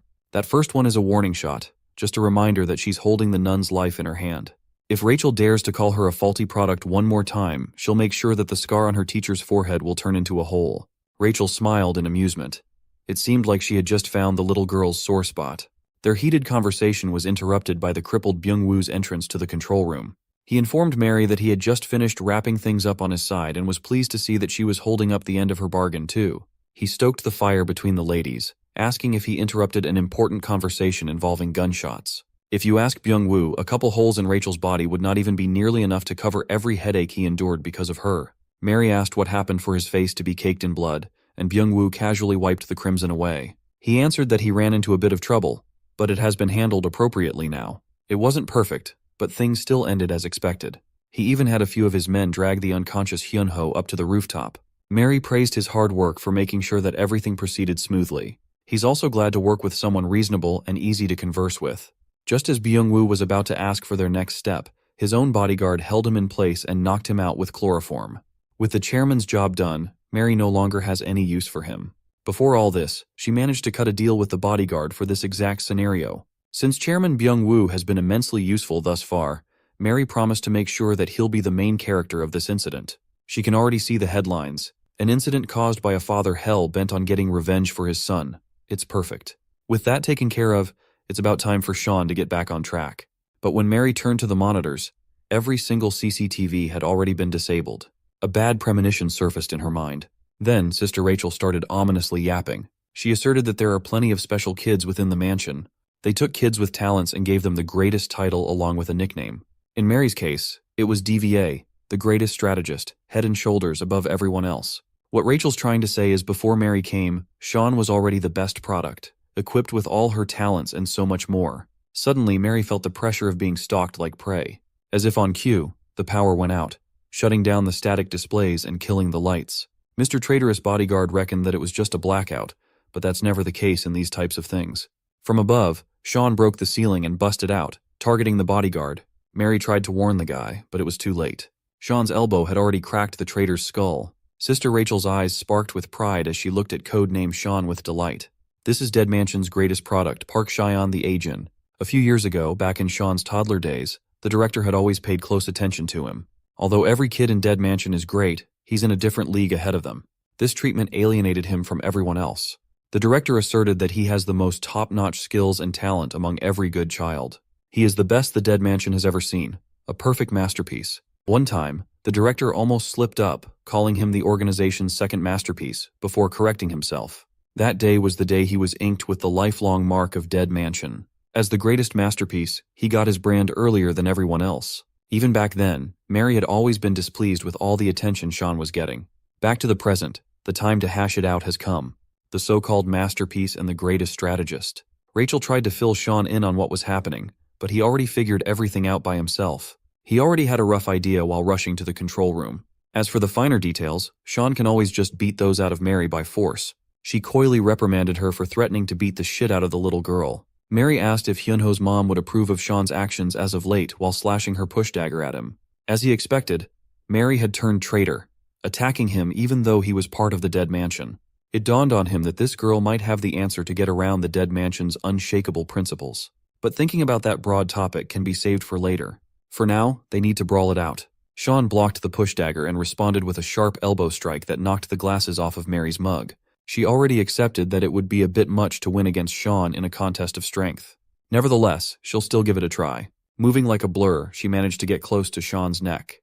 Wrapping her arms around his neck, she lifted him up in the air as if he weighed nothing. Sean was taken aback by the bizarre grappling and throwing technique. As far as he and Rachel can tell, what Mary just did is not something that was taught in the Dead Mansion. After throwing the so-called masterpiece to the ground, Mary bolted for the door with all her might while the young man was dazed. Sister Rachel ordered him to make haste and chase as it was imperative to capture that green-haired traitor no matter what. Rachel also spilled that Mary might have a powerful backer helping from the shadows. They desperately need to figure out who that is.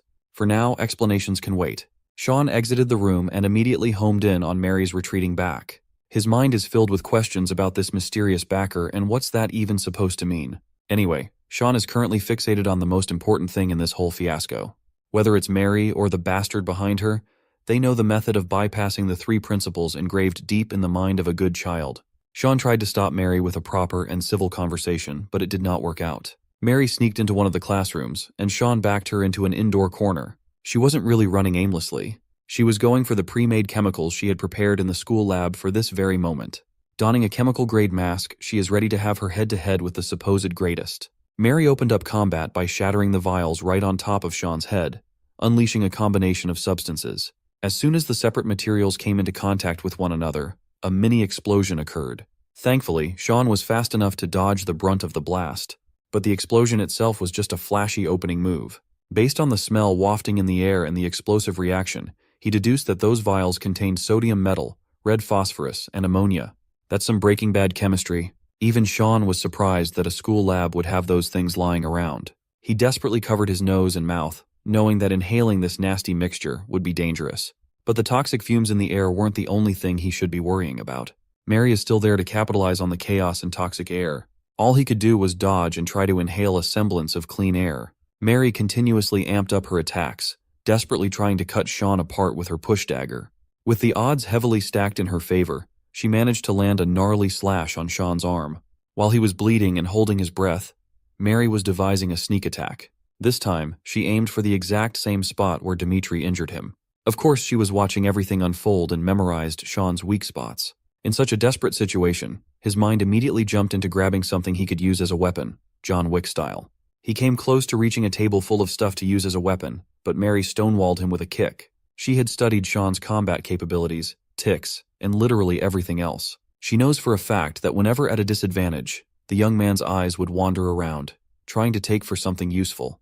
With this ability to think on the fly, he managed to protect himself from a stab wound with the help of a ketchup container. Even with his last fight, he only managed to win against Dimitri through the clever use of syringes. She firmly believes that he's not the only one gifted enough to make effective use of his surroundings. Sean was starting to get pushed into the corner as his arm wound started bleeding profusely. The bleeding seems serious, but he has no time to get patched up. With Mary's noxious explosives and her dagger attacks, Sean is playing in hard mode. Unfortunately, his jacket got caught in the blast and started burning. Mary took the chance to pounce once more, resembling an assassin thirsty for blood. Who would have thought that the enemy's smokescreen would be a great tool for escape too? Sean lost his jacket, and his wound is starting to sap all the blood out of his body. He is losing more and more blood as time ticks. Mary was a brutal melee enemy. She loves to hit the same place over and over again, slowly chipping down her enemy's sanity and life. If it wasn't for all the injuries he had accumulated while fighting Dimitri, he could have probably come out on top already. He comically asked himself who would be in charge of cleaning the library again. No matter who they are, they will be in for a shock. Upon thinking a bit more, Sean blamed himself for all the pain and fighting that had started because of him.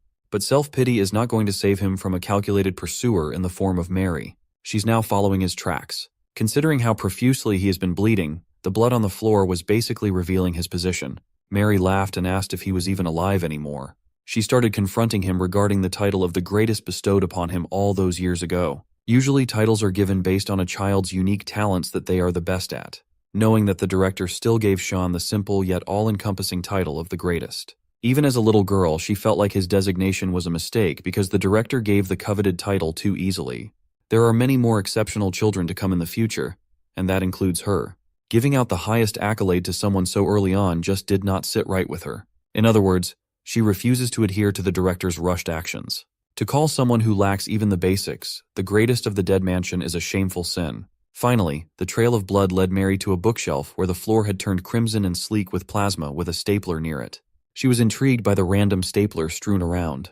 But before she could do an analysis, Sean had made his presence known with confidence. Mary quickly turned around and slashed her push dagger with killing in mind. Unfortunately for her, the library is basically a deadly arsenal for someone like Sean. A simple book can be used for defending. It did not even take that much effort to stifle her tiny little dagger. Just a moment ago, Sean's left arm was bleeding so profusely that it was staining the floors. Who would have thought that he would snag a stapler and staple his flesh to close the wound and stop the bleeding? He asserted that Mary should learn the basics herself before prattling on about being a masterpiece and whatnot. Without trick chemicals and sneak attacks, Mary was just a sitting duck for Sean's fist. The punch was so strong that it knocked her out in one blow. He really is an advocate for equal rights, equal fights. Sean grabbed Mary by her hoodie and refused to let go, no matter how she struggled. He mused that one of the basics she should practice is keeping quiet inside a library. So, he encouraged her to quietly answer all of his questions. Naturally, the one thing he was most interested in was the method to completely bypass the three principles. Mary can finally see what level the masterpiece really is in. Sean grabbed her whole face and reiterated his question. When she heard that he wanted to know how to bypass the three principles, Mary laughed. To her, those rules are just brainwashing techniques for half-wits. The prospect of breaking free from the dead mansion's control stoked a fire in Sean. Since he's so curious, maybe Mary will enlighten him.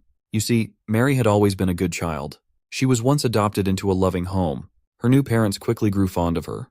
With her new mom being an academic researcher, her impressive intellect was a boon.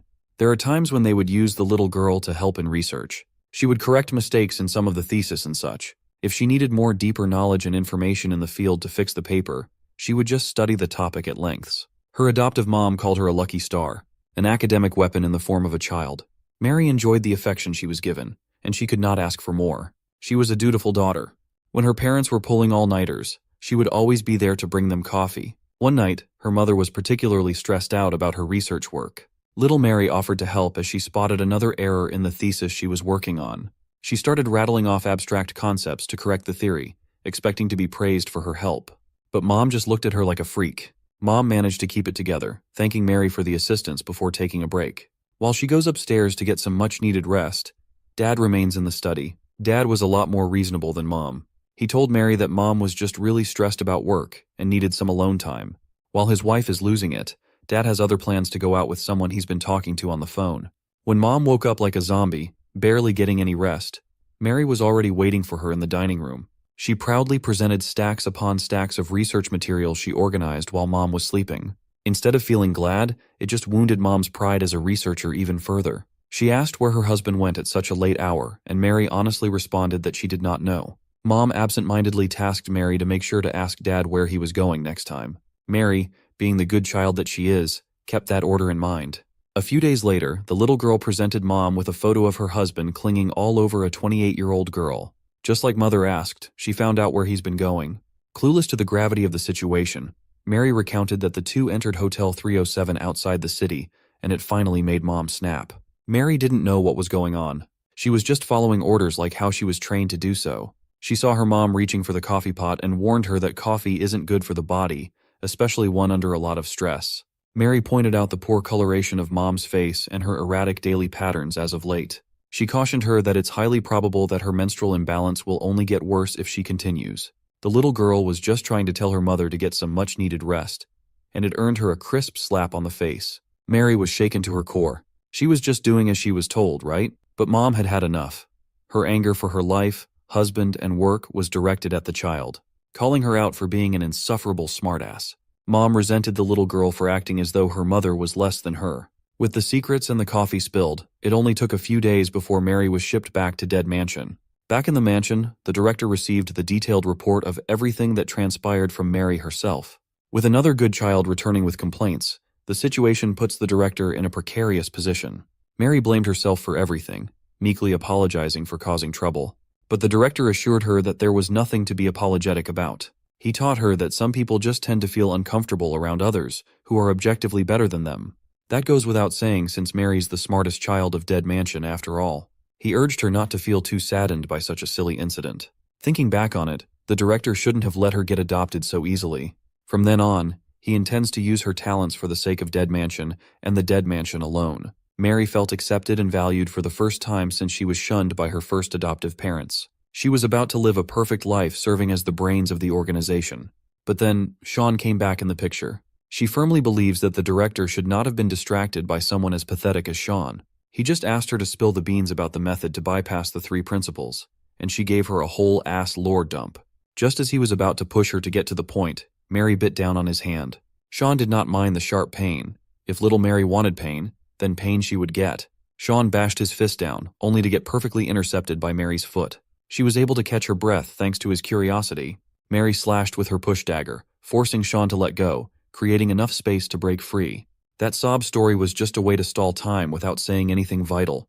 But that wasn't all. Mary removed her hair tie, letting her long hair unfurl and go wild. Somehow Sean can sense a shift in her energy. Mary is done playing games. It's time to get serious now. She lunged forward, going on the offensive and aiming her push dagger at Sean's head. He dodged the first strike and barely blocked the second. She's taken her speed to a whole different level. There's no need to be surprised, though.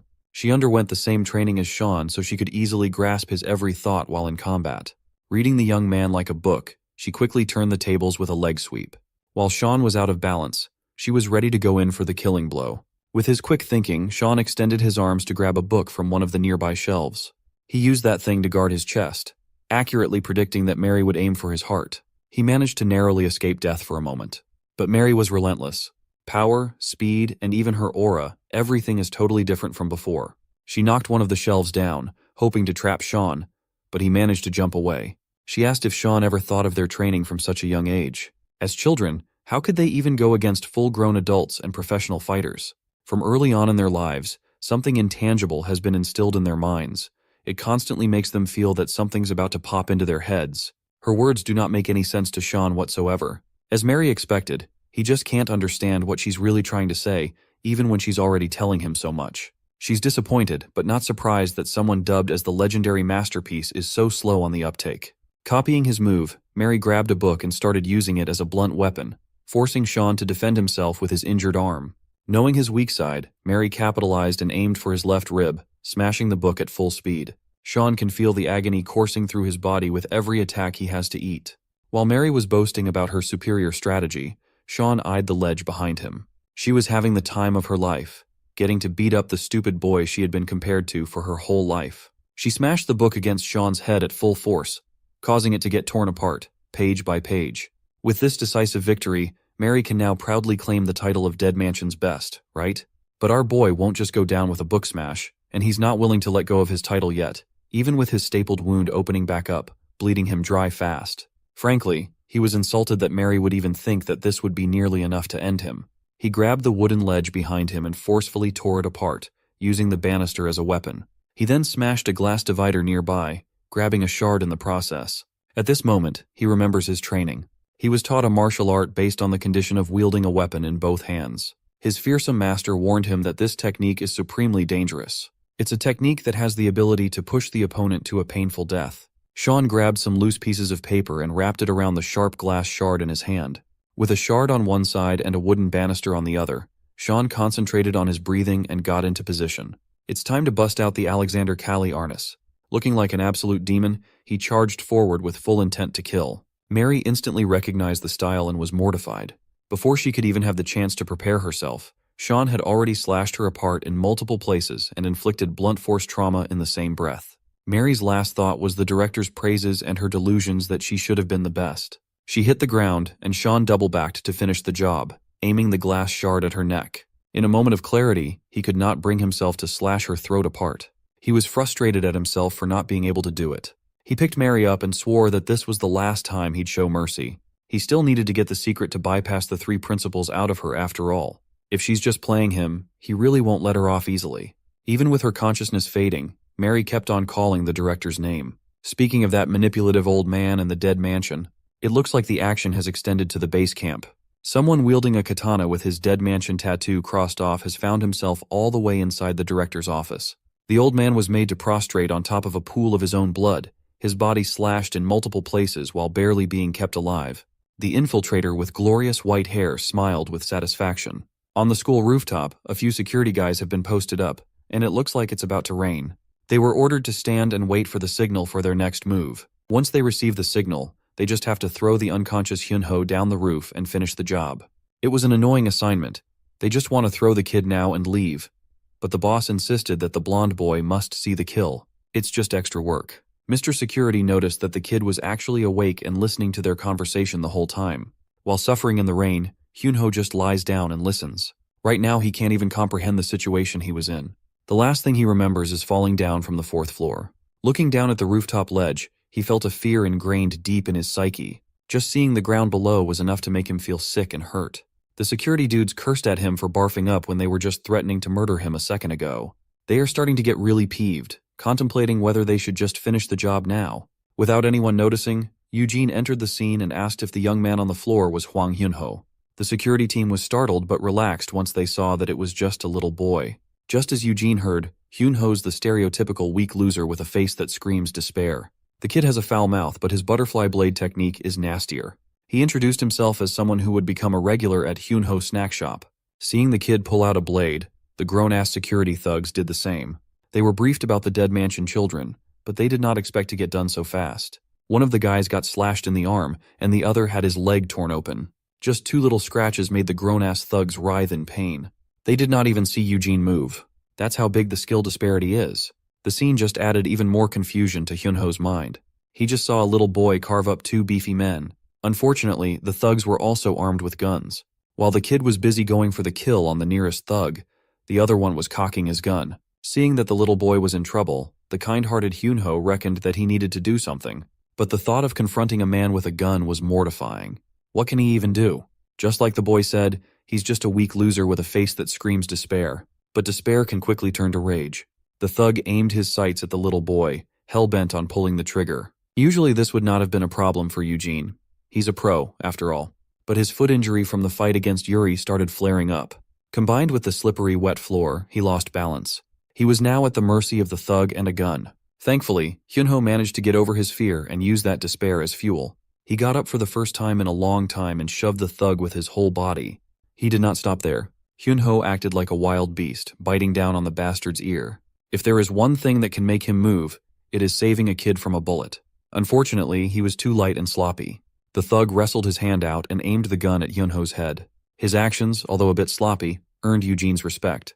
The kid took back everything he said about the young man and delivered a decisive kick to the thug's jaw.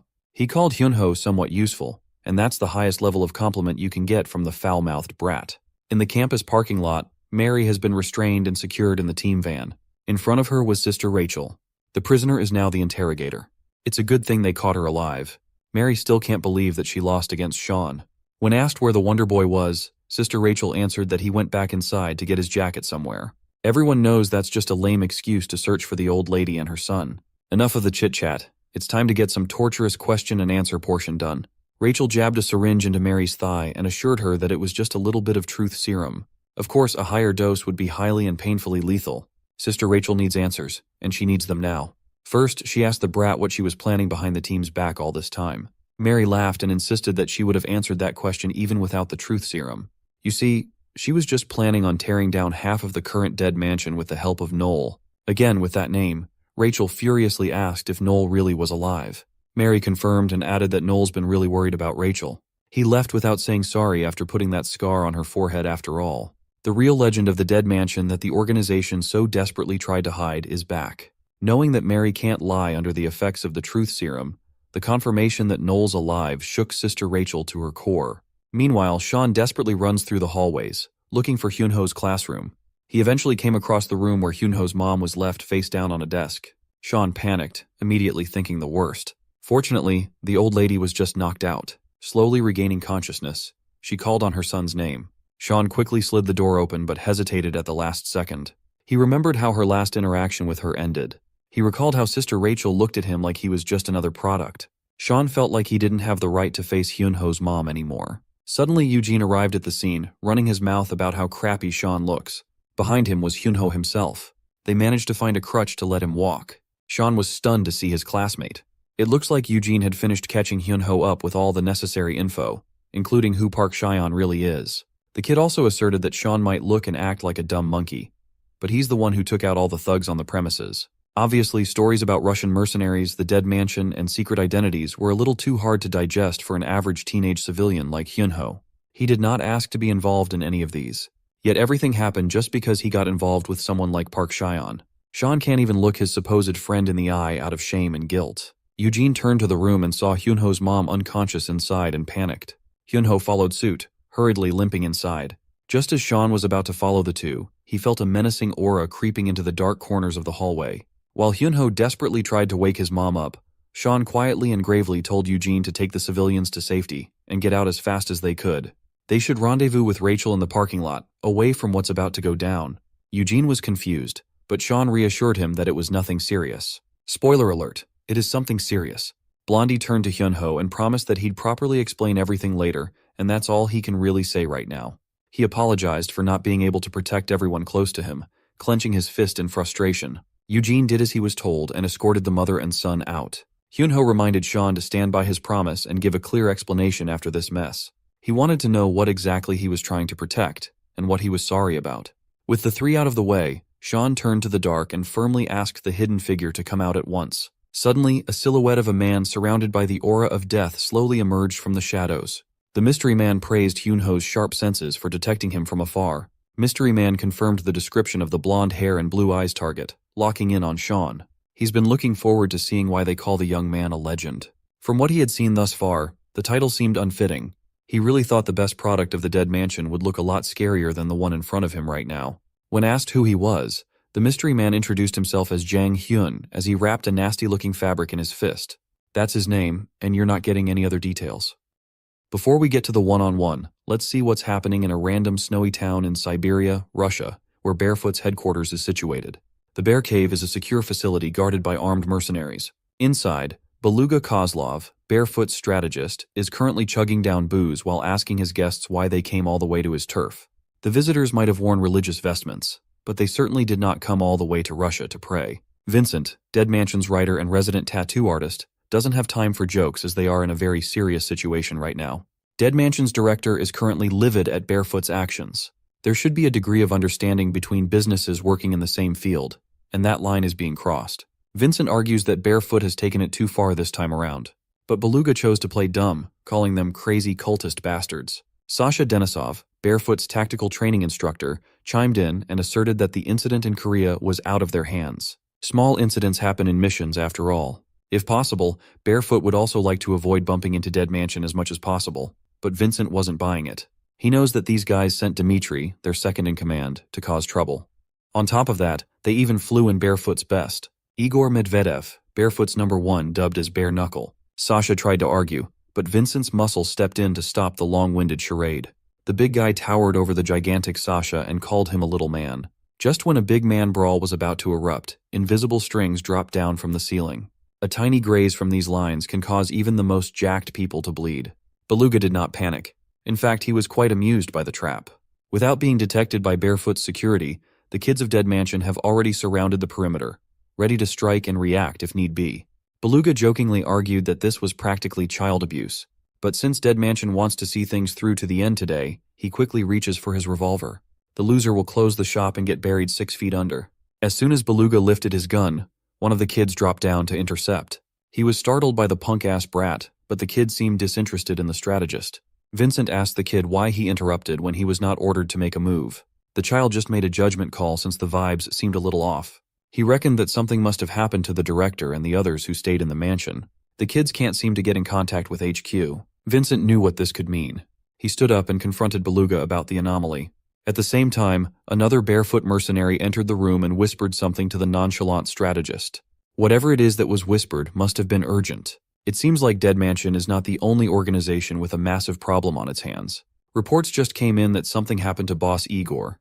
Back on the school campus, Sean had been fighting for so long that the sun was about to rise now. It's his first time hearing the name Jang Hyun, but that ghostly aura from earlier is the real deal. He doesn't even look that dangerous on the outside, and that false sense of security opens Sean up to a sudden attack as Jang Hyun closes the distance with a kick. Thankfully, Sean managed to get his hands up on time to protect the top of his head, or he would have been cooked in 1 second.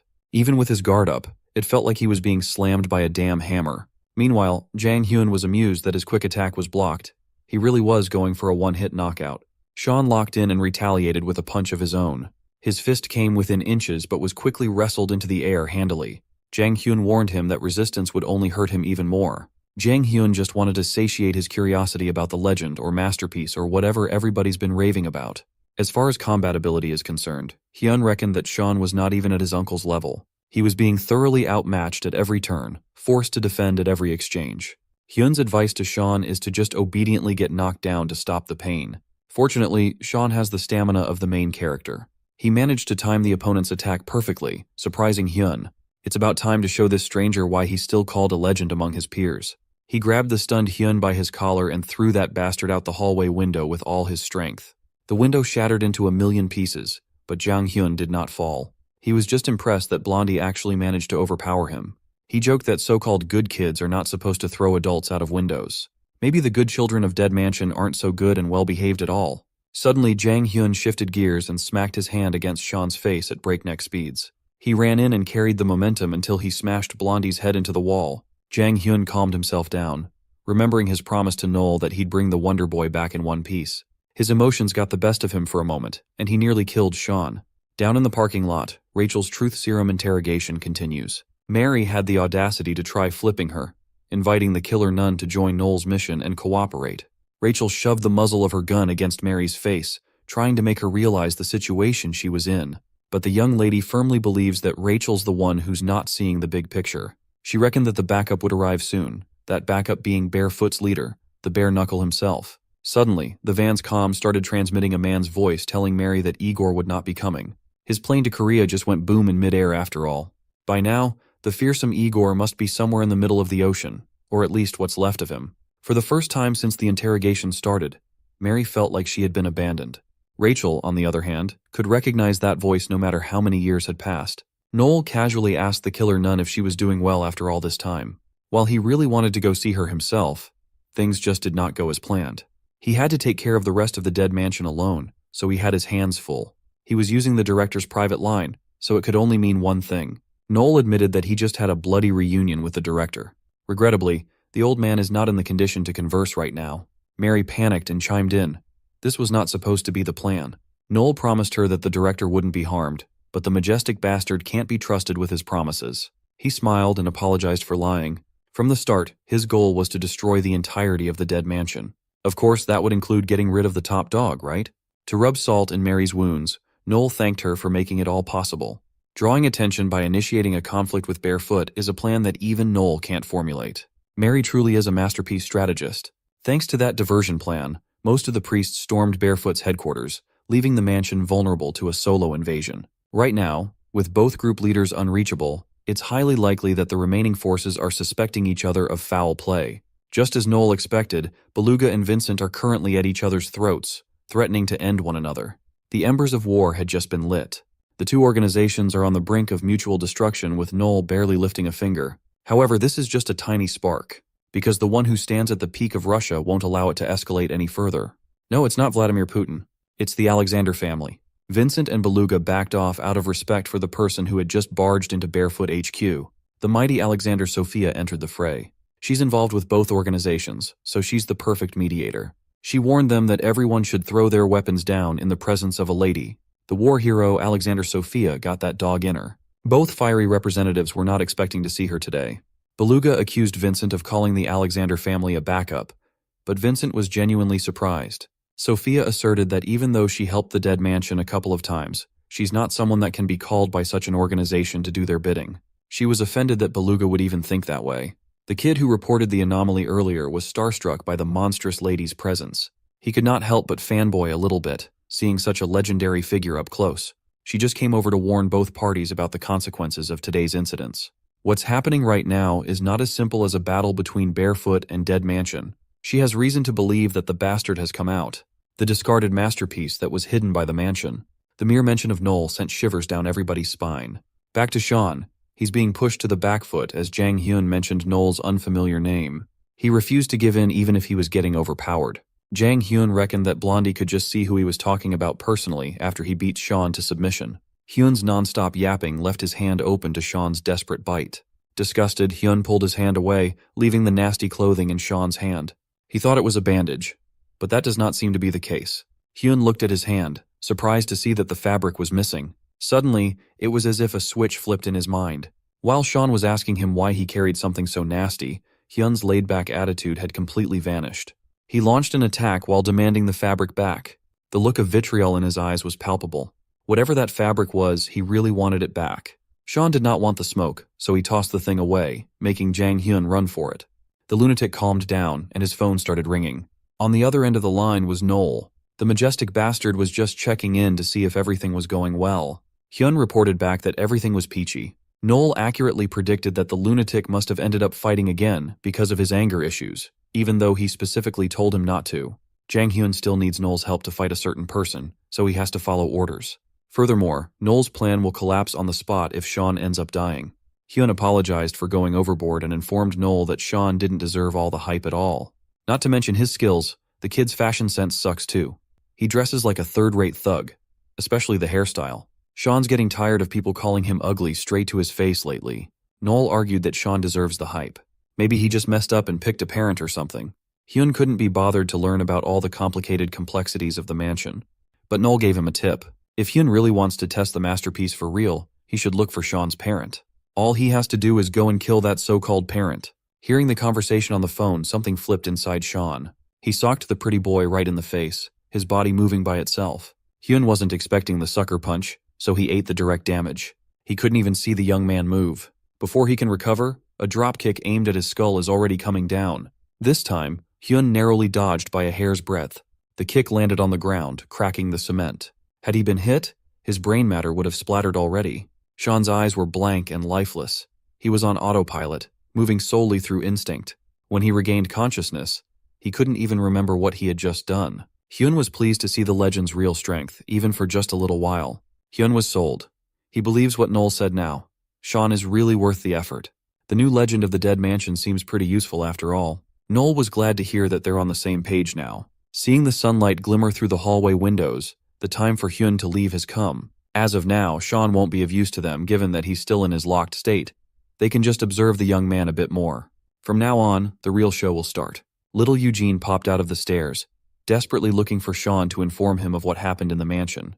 When the little brat looked at the aftermath of Sean and Hyun's fight, he was speechless. As for Hyun himself, the lunatic just vanished out of thin air. Sean tried to look for him, but his body had reached its limit long ago. As soon as he took one more step, Sean collapsed out of sheer exhaustion. Eugene didn't even get to do his report as Sean unconsciously nosedived. Even without any energy left in the tank, he's still yapping about chasing after Jang Hyun to extract information. Eugene had to deal with the mess when Mr. Legend passed out.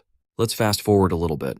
A month has passed since that fateful day. The White Tiger Job Center took care of the aftermath. The school was temporarily closed for repairs, renovations, and cover-ups. Sean heard that even the faculty was given an extended vacation because of the incident.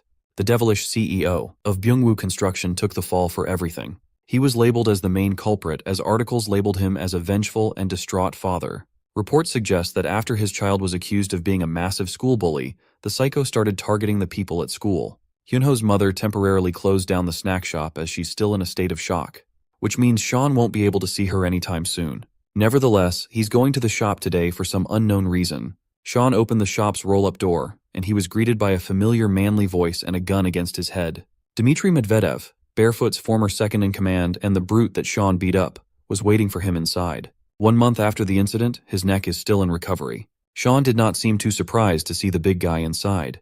Due to the circumstances, the lines between enemies and allies have become blurred. It seems like Sean was the last one to arrive. Sister Rachel, Eugene, Yuri, and even the traitorous Mary were already waiting inside. Sean was surprised to see everyone behaving and not tearing each other's faces apart. A month ago, everyone was trying to kill one another so desperately.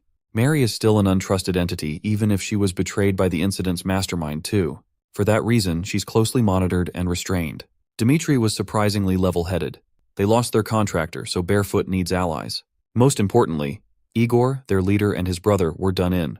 Dmitry can't just ignore that bastard Noel. The big man is keeping it together, but if given the chance, he might slaughter the dead mansion for releasing something so malevolent out in the world. He warned Mary to never even attempt playing with him and answer every question honestly. Rachel chimed in. As of now, the dead mansion is in the same boat as the Russians, with their director kidnapped by Noel. She argued that if it weren't for Barefoot's interference, they would not have lost so easily. Yuri snapped back, asserting that the mansion attacked them first. Nevertheless, everything transpired all because of Mary. Fortunately, they have her captive. Mary insulted the dumb Russian bears for being such single-minded simpletons, provoking Yuri even further. Sean remained silent on the sidelines. Out of everyone in the room, the little brat, Eugene, seems to be the most level-headed of the bunch, urging everyone to stay focused on the business at hand. He asserted that the blame game is useless given that every one of them was played by one bastard. It's time to recall the details and analyze everything that happened, and Mary will be the key to that. For the dead mansion, the director was abducted, and the orphanage's forces were diminished significantly. For Barefoot, their leader is missing, most likely dead. Everyone gathered in this snack shop probably agrees that a team-up is necessary to face the real enemy. Sean proposed that they create a temporary organization. Like he said before, with a common enemy, an alliance between factions would be the smart move. Kids in Korea call it a crew. While Yuri seemed apprehensive about the idea, Dmitry was more open-minded. When asked what their crew name would be, Sean scratched his head as he never thought that far. Dmitry argued that they're going to need a name if they want people to unite under the same banner. Since it's an alliance between Barefoot and Dead Mansion, they can just take the first letters and form BAD. It's very fitting. Truthfully speaking, every one of them is a bad child after all. The goal of the newly formed Bad Alliance is simple. Topple the enigmatic entity known as Noel. They need to destroy that sly bastard. Dmitry smiled. He's rocking with the name. It helps that the coalition starts with the first letter of barefoot. Yuri protested, but it's pretty much a done deal. There's just one more thing that bothers Muscle Man. It's the fact that Sean had changed too much and too fast in just a month. He turned to Rachel for an explanation, but the killer nun remained silent. For an explanation for Sean's drastic change, we need to rewind back to a few days after the Knoll incident. Sean was hospitalized for gravely overexerting himself. The drawback had sent him to the hospital to rest under close monitoring. Vincent reckoned that it was a good thing that the young man didn't suffer anything serious. With Sean knocked out, it would be easier to bring him back to the mansion. Without the director, Vincent had to step up as a de facto leader, leading the kids to clean up the mess in the HQ. The team that stormed Russia returned as soon as the meeting with Sophia ended. When they arrived, the director and Knoll were already long gone. While cleaning up the mess, they also discovered that Knoll took the good kids list with him. That means the situation that the director was wary of has happened. Knoll is on the move to take back all the children that were sold all over the world. Unbeknownst to them, the sly bastard had already started on that mission as he stormed Japan to retrieve one of the good kids on the list. Knoll mercilessly kills the adoptive parents of a little girl, convincing the kid that she doesn't have to be scared as he is not the enemy. On the contrary, he came all the way here to save her. With his ruthlessness, strength, and charisma, who would refuse such a magnificent bastard? For now, Vincent is building a catalog of the buyers and their locations from the backup list. The problem is they don't have nearly enough manpower to protect all of the kids. He had to improvise and request help from the bear bastards up in Russia. It helps that they currently share the same goal. Rachel believes that even if Knoll took out the buyers, the control over the good kids wouldn't necessarily be transferred so easily. In normal cases, that would be true. However, according to Mary, Knoll has the method to bypass the three principles altogether. If Knoll really has that in his back pocket, it would be utterly catastrophic. The director had always been afraid of good kids who can ignore absolute principles. That's precisely why Rachel's first task when she found Sean was to check if he was still under the control of the three principles. Sean is a special case, though. Vincent is worried that Sean might have realized something that he shouldn't, but that doesn't seem to be the case for now. Based on the recent incidents, it's safe to assume that Knoll will be trying to contact Sean as soon as he can. That's the reason they must bring the young man back to the safety of the mansion no matter what. If he and Knoll met, it would be the worst-case scenario. You see, a few years ago, an affluent woman stopped by the mansion with her son in tow. The director met the woman in the middle of the night, and she asserted that she knew what kind of place he was running. The old man tried to play dumb as the woman impatiently dragged the little boy out of the car. It was little Sean. She demanded that the little boy be raised in the mansion at all costs. The director tried to refuse, citing that his orphanage only takes in lambs that have lost their way, not children who obviously have a family of their own. The woman forcefully pushed Sean towards the director, promising to pay however much he wanted just to take the boy off of her hands. She proclaimed that she couldn't possibly raise such a monster. She did not care if Sean got adopted or sold off somewhere else. Speaking of Sean, he finally woke up after a few days of rest in the hospital. Memories of the night on the campus flooded his mind. His scuffle with Mary, his fight with the mysterious Jang Hyun, everything slowly came back to him. He remembered Knoll giving the order to that lunatic to kill Hyunho's mom, and Sean bolted out of the room like he was never drained. Still in his hospital gown, Sean ran through the streets, heading for Hyunho's residence. He managed to reach the apartment building and was met with a broken elevator. Sean was still hurting from all the injuries he sustained, but he desperately gritted his teeth through the pain. Heading up the stairs, he saw the reason why the elevator was stuck. There was a katana lodged between the elevator door on the higher floor. It was Knoll's blade. The majestic bastard was posted up on the stairwell, patiently waiting for Sean to wake up and come to this very place. He playfully pouted, telling Sean that he's been waiting for a while now just so they could formally meet. Clueless as to who this white-haired bastard was, Sean's keen battle senses took over as he asked who Knoll was. Knoll was actually quite hurt that the young man did not remember his voice. He took Sean's hand, holding them tightly, and confessed that he had come all the way to this place just so they could see each other. Knoll closed the distance between them in the blink of an eye, making Sean wary of the man's speed. To refresh the young man's memory, Knoll professed that he came here to kill Hyunho's mom. Upon hearing that threat, Sean squared up even if he had no underwear underneath that hospital gown. Now that they are properly introduced face to face, it's time to hash their beef out with force. Knoll found it a bit troublesome that Sean's still trying to act like a good child by picking his own parent. Sean was just confused by his words. Knoll was already expecting the reaction, but he found it regrettable that the young man doesn't seem to remember his roots. He doesn't remember what kind of person he really was. Knoll retrieved his sword out of the elevator door, ready to fight. He unleashed a wide-reaching slash with the intent of lopping Sean's head off, but he missed by an inch. Noel adjusted his grip and stabbed his blade downwards, knocking Sean off balance. He revealed that Sean was never a good child like the rest of the kids in Dead Mansion. That truth bomb seemed to resonate deep within his mind. Sean was discarded by his own mother, treating him like a disgusting monster to get rid of. In that rainy night, the little boy asked his mother just what he had done wrong to deserve this treatment. He just acted out of her interest after all. His mom kept on complaining about a friend of hers that was too talkative and annoying. So Sean took matters into his own hands. The kid killed the annoying friend and her dog. Although he felt a little regretful, at least his mom could finally have her peace. He believes that instead of being shunned, he should be praised for a job well done instead. Hearing Sean talk about taking life so normally made his mom look at him with terror. The director was forced to accept and raise the troubled little boy. He took Sean to the chapel. The kid found it weird that he's being punished for being nothing but a good child who listens to his mother. In that chapel, young Noel saw Sean for the first time ever. Back to the brawl of these two good children. Noel admitted that he found it strange how Sean wasn't even trained to listen to his parents, without an ounce of resistance like everyone in Dead Mansion. He had always acted like a good child out of his own will. With that being said, Noel promised that if he keeps picking one parent after another, Noel will take away those parents as many times as he needs to, until Sean gives up. Noel's words jogged Sean's memories. He finally remembers just how his real mother looked at him with utter disdain and fear. Anger took over, and Sean firmly grabbed Noel's blade with one hand and smashed it in half with the other. Noel was caught off guard. The tip of his sword had been stolen, and is now heading for his head. He adeptly dodged the hasty attack as he continued instigating the primal fire within the young man. Noel was simply telling him the truth. No matter what he does, Sean can never be a good child. The real him is just an empty vessel of despair and murderous tendencies. Back in the Dead Mansion, Beluga Kozlov was on a treasure hunt. The cultist bastards of the mansion might be a little weird, but they sure do have good taste in wine. As long as there's vintage booze, the great strategist will sniff it out. Vincent found him raiding the wine cellar and labeled him a thief on top of being a scoundrel. While Vincent is starting to regret letting such a fiend enter their home, Beluga argues that a guest like him should have been treated better in the first place. On the table were the documents regarding the guard detail of the mansion's clients. As soon as Beluga was made aware of Noel's mission to target the sold-off kids, he took the liberty of lending a hand since one little brat would not be nearly enough to protect those high-profile clients. He deployed multiple barefoot mercenaries on every location on the backup list to deter Noel from making a move. Beluga also distributed the number of guards based on the client's wealth. He knows that in this business, protecting the VIP is the key to success. Beluga Kozlov might be a loudmouthed drunkard, but he's also the brilliant chief strategist of Barefoot. Even while raiding a wine cellar like a goblin, you have to admit that he lives up to his title. As he opened the precious bottles of wine, he urged Vincent to stop pouting over a few vintage bottles of booze.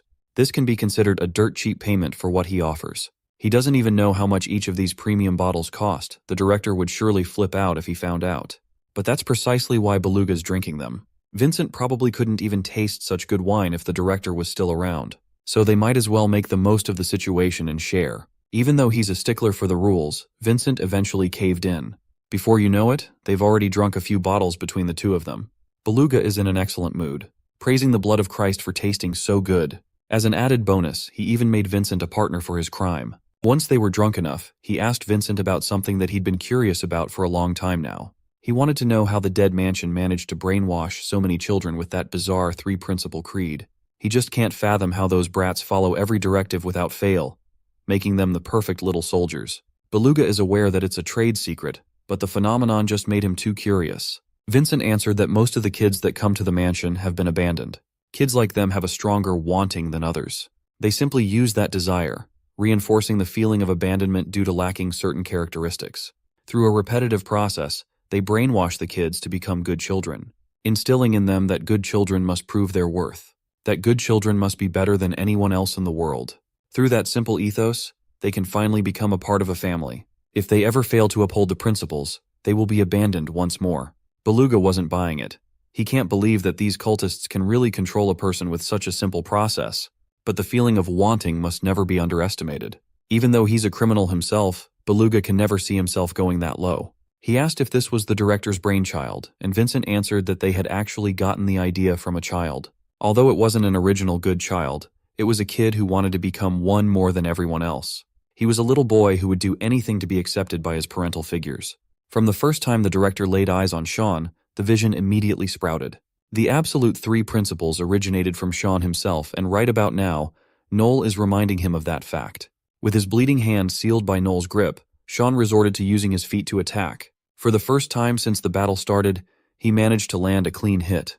It did not do any meaningful damage, though. But Noel is glad to see that Sean has finally regained some of his strength. The young man's mind is in turmoil. Scenes of being shunned by his biological mother, being slapped by Hyunho's mom, and being pushed away by every mother figure in his life continuously replayed in his head. While gripping the broken blade tightly, letting his hand bleed out, he finally accepted that Noel was right. Noel thought that this was the start of a new partnership, but he was wrong. Sean's broken mind is telling him that if he were to kill Noel, who's trying to harm his mother, he could become a good child again. Noel could not help but laugh at the absurdity of how broken Sean really is. If this continues, the young man will just pose a big problem to his mission. The two continued their sword fight with half a blade each. Noel views Sean's mind that created the principles of the Dead Mansion, the origin of so many children's oppression. If he can't get Sean to bend, then it might be better to just get rid of him. Much to Noel's surprise, Sean cleverly used his sleek blood as a blinding agent. With the majestic bastard blinded and stunned, Sean pushed his momentum forward. Noel wiped the blood off his eyes and praised the young man for being so relentless. But he's done playing games. Using his half-sword, he knocked the blade away from Sean's hand. Afterward, he took on a focused, quick-draw stance. With one fluid motion, he slashed in a wide radius as Sean jumped away in the nick of time. He grabbed the blade that got stuck in the ceiling and sliced it down at the perfect moment. Unfortunately, all he managed to cut off was Noel's collar. But Sean's other hand was busy retrieving something else. He grabbed a pot filled with soil and threw it at Noel. Moving instinctively, he slashed the pot, scattering dirt in the air. Using the dirt as cover, Sean pushed forward once more, actively going for the killing blow. But Noel was simply a savant with his swordsmanship, stopping Sean's thrust with a downward bash. Sean had never shied away from sacrificing his limbs for a perfect attack, though. With his brilliant sequence of improvised moves, Noel's face was left wide open for a nasty straight. Just as his sword-wielding hand loses its strength, his other arm swoops in to take the blade. A speedy diagonal attack nearly caught Sean, but his godlike reflexes saved him once more. Annoyed by that tricky swordsmanship, he is officially on demon time now. Noel remained calm, posturing for another quick draw. He deviously smiled and unleashed the all-encompassing slash. But Sean is in the zone, using a perfectly timed tiny finger bump to catch the blade mid-swing. His inhuman vision and perfect coordination managed to finally break the last bit of Noel's katana. Instead of panicking, the majestic bastard seemed excited instead. He's finally seeing Sean's current level, and it was thoroughly disappointing. For the first time since the start of the match, Noel used his legs to attack. Sean responded with a kick of his own, aiming at Noel's head. It was easily deflected as the majestic bastard took out a big-ass knife. Back in the mansion's cellar, the unlikely drinking buddies continued getting wasted and talking about business. Vincent asked if Beluga had placed a guard detail on Sean, and he answered that they had not. Vincent sobered up and reminded Beluga that Sean is the most important asset that needs protection, but the drunkard argued that there's no need to put any mercenaries on Sean. As the fight between the two legends continued, the elevator dinged. A familiar figure slowly emerged as the elevator door opened. Alexander Sophia has come to stop the little boys from playing so loudly. As soon as he saw her, Noel's demeanor changed. The war hero reprimanded Noel for being a bad boy, going around and causing trouble all over the world. It's been a while since she last saw little Sean, too. She didn't like how he looked right now when she was certain that she had put a lock on him all those years ago. The greetings can wait until later. For now, the bad boy needs a little spanking first. Her aura alone was enough to intimidate Noel. Sophia did not give Noel any space to maneuver as she planted her fist right into his abdomen. A single punch did more damage than all of Sean's previous efforts. Sophia worried that she might have gone overboard. Noel's just a kid in her eyes after all. He's just too light. And the lighter he is, the faster he can flee. The injured Noel managed to snake his way out of trouble against Sophia. The slippery bastard broke a nearby window and made the jump from a few stories high. It should be fine, though. Sophia didn't even come here to capture the unruly bad boy. She came here to talk with Sean, her disciple. Even though she put a lock on him, she still couldn't stand how weak he had truly become. That just means he needs to be adjusted a little bit more. Sean is long overdue for a training arc. Since she's here now, they might as well get started immediately. To calm little Sean down, she reassured him that the old lady no longer lived in the apartment. Since Noel is targeting all the good children's families, Hyunho's family has been relocated. Sophia vowed on the honor of the Alexander name that she would protect his parent, even if it's a parent that he chooses on his own. All she asks for in return is for him to focus on training starting with the dead squats. The mere mention of dead squats sparked horrifying flashbacks in his mind. In that exercise, death awaits those who fail. And so, we're back to the current time a month later. Sean underwent Sophia's hardcore training for 4 weeks and he's still suffering from PTSD because of it. That dead squat she mentioned involves strapping a TNT to your lower body and doing squats. If you relax even just a little, you'll be blown up into smithereens. Even Dmitri was horrified. He thought the Alexander family training method was just some Russian urban legend, but it turned out to be real. Even the mention of the Alexander name is triggering Sean. As for how much he actually improved under Sophia's guidance, Dmitri was curious. Sean cheekily responded that if he's so eager to know, Dmitri can just see it for himself in first person. There are still some lingering feelings of competition between the two. Finally, they arrived at their destination, and Dmitri pulled up in front of the school. Before he got off, Dmitri told Sean to wait a little bit. He asked if the young man really had to go back to school after everything that transpired. Being out in the open would only pose more danger. Sean did not like the feeling of Dmitri being concerned about his safety at all. What the big softy was trying to say is that Sean should contact him as soon as he feels something off instead of stubbornly dealing with everything on his own. From an outside perspective, the two looked like father and son bickering before the first day of school. Park Cheyon's name is still a hot topic of discussion since he's publicly known to be involved in the bullying incident that shut the school down. Sean overheard the murmurs of the people around calling Dmitri his dad, and he felt a shiver go down his spine. Meanwhile, in an abandoned warehouse, the lunatic, Jang Hyun, is lounging around while listlessly looking at his nasty special fabric. His reverie was broken by Noel's arrival, nagging him to get a better place to live in. It has been a while since they last saw each other, and Hyun has been itching to ask so many questions. Around the warehouse, Noel noticed that the lunatic did some decorating with a bunch of random stuff. There's even a vending machine in there. Hyun picked up a pair of scissors and stabbed at the vending machine to offer Noel a drink just to be polite. After getting the drink, he dragged Noel back to his living area. He sat Noel down on a chair and urged him to speak the truth and nothing but the truth. Crazy Hyun is not in a good mood at all, and he doesn't have time to listen to lies. Hyun pressed Noel about his promise to find a particular person for him. Of course, the manipulative bastard swore that he was doing everything in his power to find that person. But before that, Hyun should hold up his end of the bargain and bring back Sean first. The lunatic's patience is running thin. He swears that if he gets so much as a whiff of manipulation, he'll really kill Noel without hesitation. But if there's anyone in the world who can match Hyun's freak, it's Noel. When they first met, Noel thought the lunatic was just some slow-witted but skilled kid. But he knows now that Hyun's more than that. For a moment, he contemplated just killing the lunatic to prevent any erratic blowback. Hyun immediately noticed and warned him not to draw that sword, though. He still has that pair of scissors in one hand after all. Noel played it off as a joke and assured the lunatic that he would look for that particular person harder. He also came here with a proposition. He wanted to ask if Hyun wanted to try going somewhere fun for a while. The lunatic's interest was instantly piqued. Back on the campus, the first day back to school is now in full swing. As soon as Park Cheon entered the classroom, whispers about his involvement in the incident spread. He was already expecting this much, though. Mary actually helped him to overturn the suspension by blackmailing the school principal. She used a weapon so vile and disgusting that even Sean thought it was too much. It was a picture of the principal in a maid costume while acting all cutesy. Do you know what the worst part is? Mary did not even edit that photo. Sean can't decide what's worse between the dead squats and seeing that picture. The first day of school invites a lot of unwelcome elements. Since it was proven that his pictures with gangsters were fake, the wannabe high school thugs have been gunning for him. The thug asked Park Cheon to go out of the classroom and follow him somewhere else. It's a 3-against-1 in the school parking lot. The thugs were yapping like a couple of dumbasses while Sean's scanning the area for witnesses. Upon confirming that no one was around, he flicked one of the thugs in the jaw for fear of using too much force. After his training with Sophia, even just a finger flick can be used as a deadly weapon. He's been thinking of testing out some moves on real people, so these thugs would do. He even promised to go easy on them considering that they used to be part of the same crew. Recalling his month-long training, Sophia taught him that his main problem was pressure. The pressure he puts on himself by thinking that he's under control of the 3 principles is crippling his power output. While he can understand the concept in his head, his body just can't keep up. Since that's the case, Sophia devised another training method. Since he can only exert a percentage of his strength with the 3 principle restriction, they can just increase his total strength. As a result, the percentage of strength he can tap into has been tempered to terrifying heights.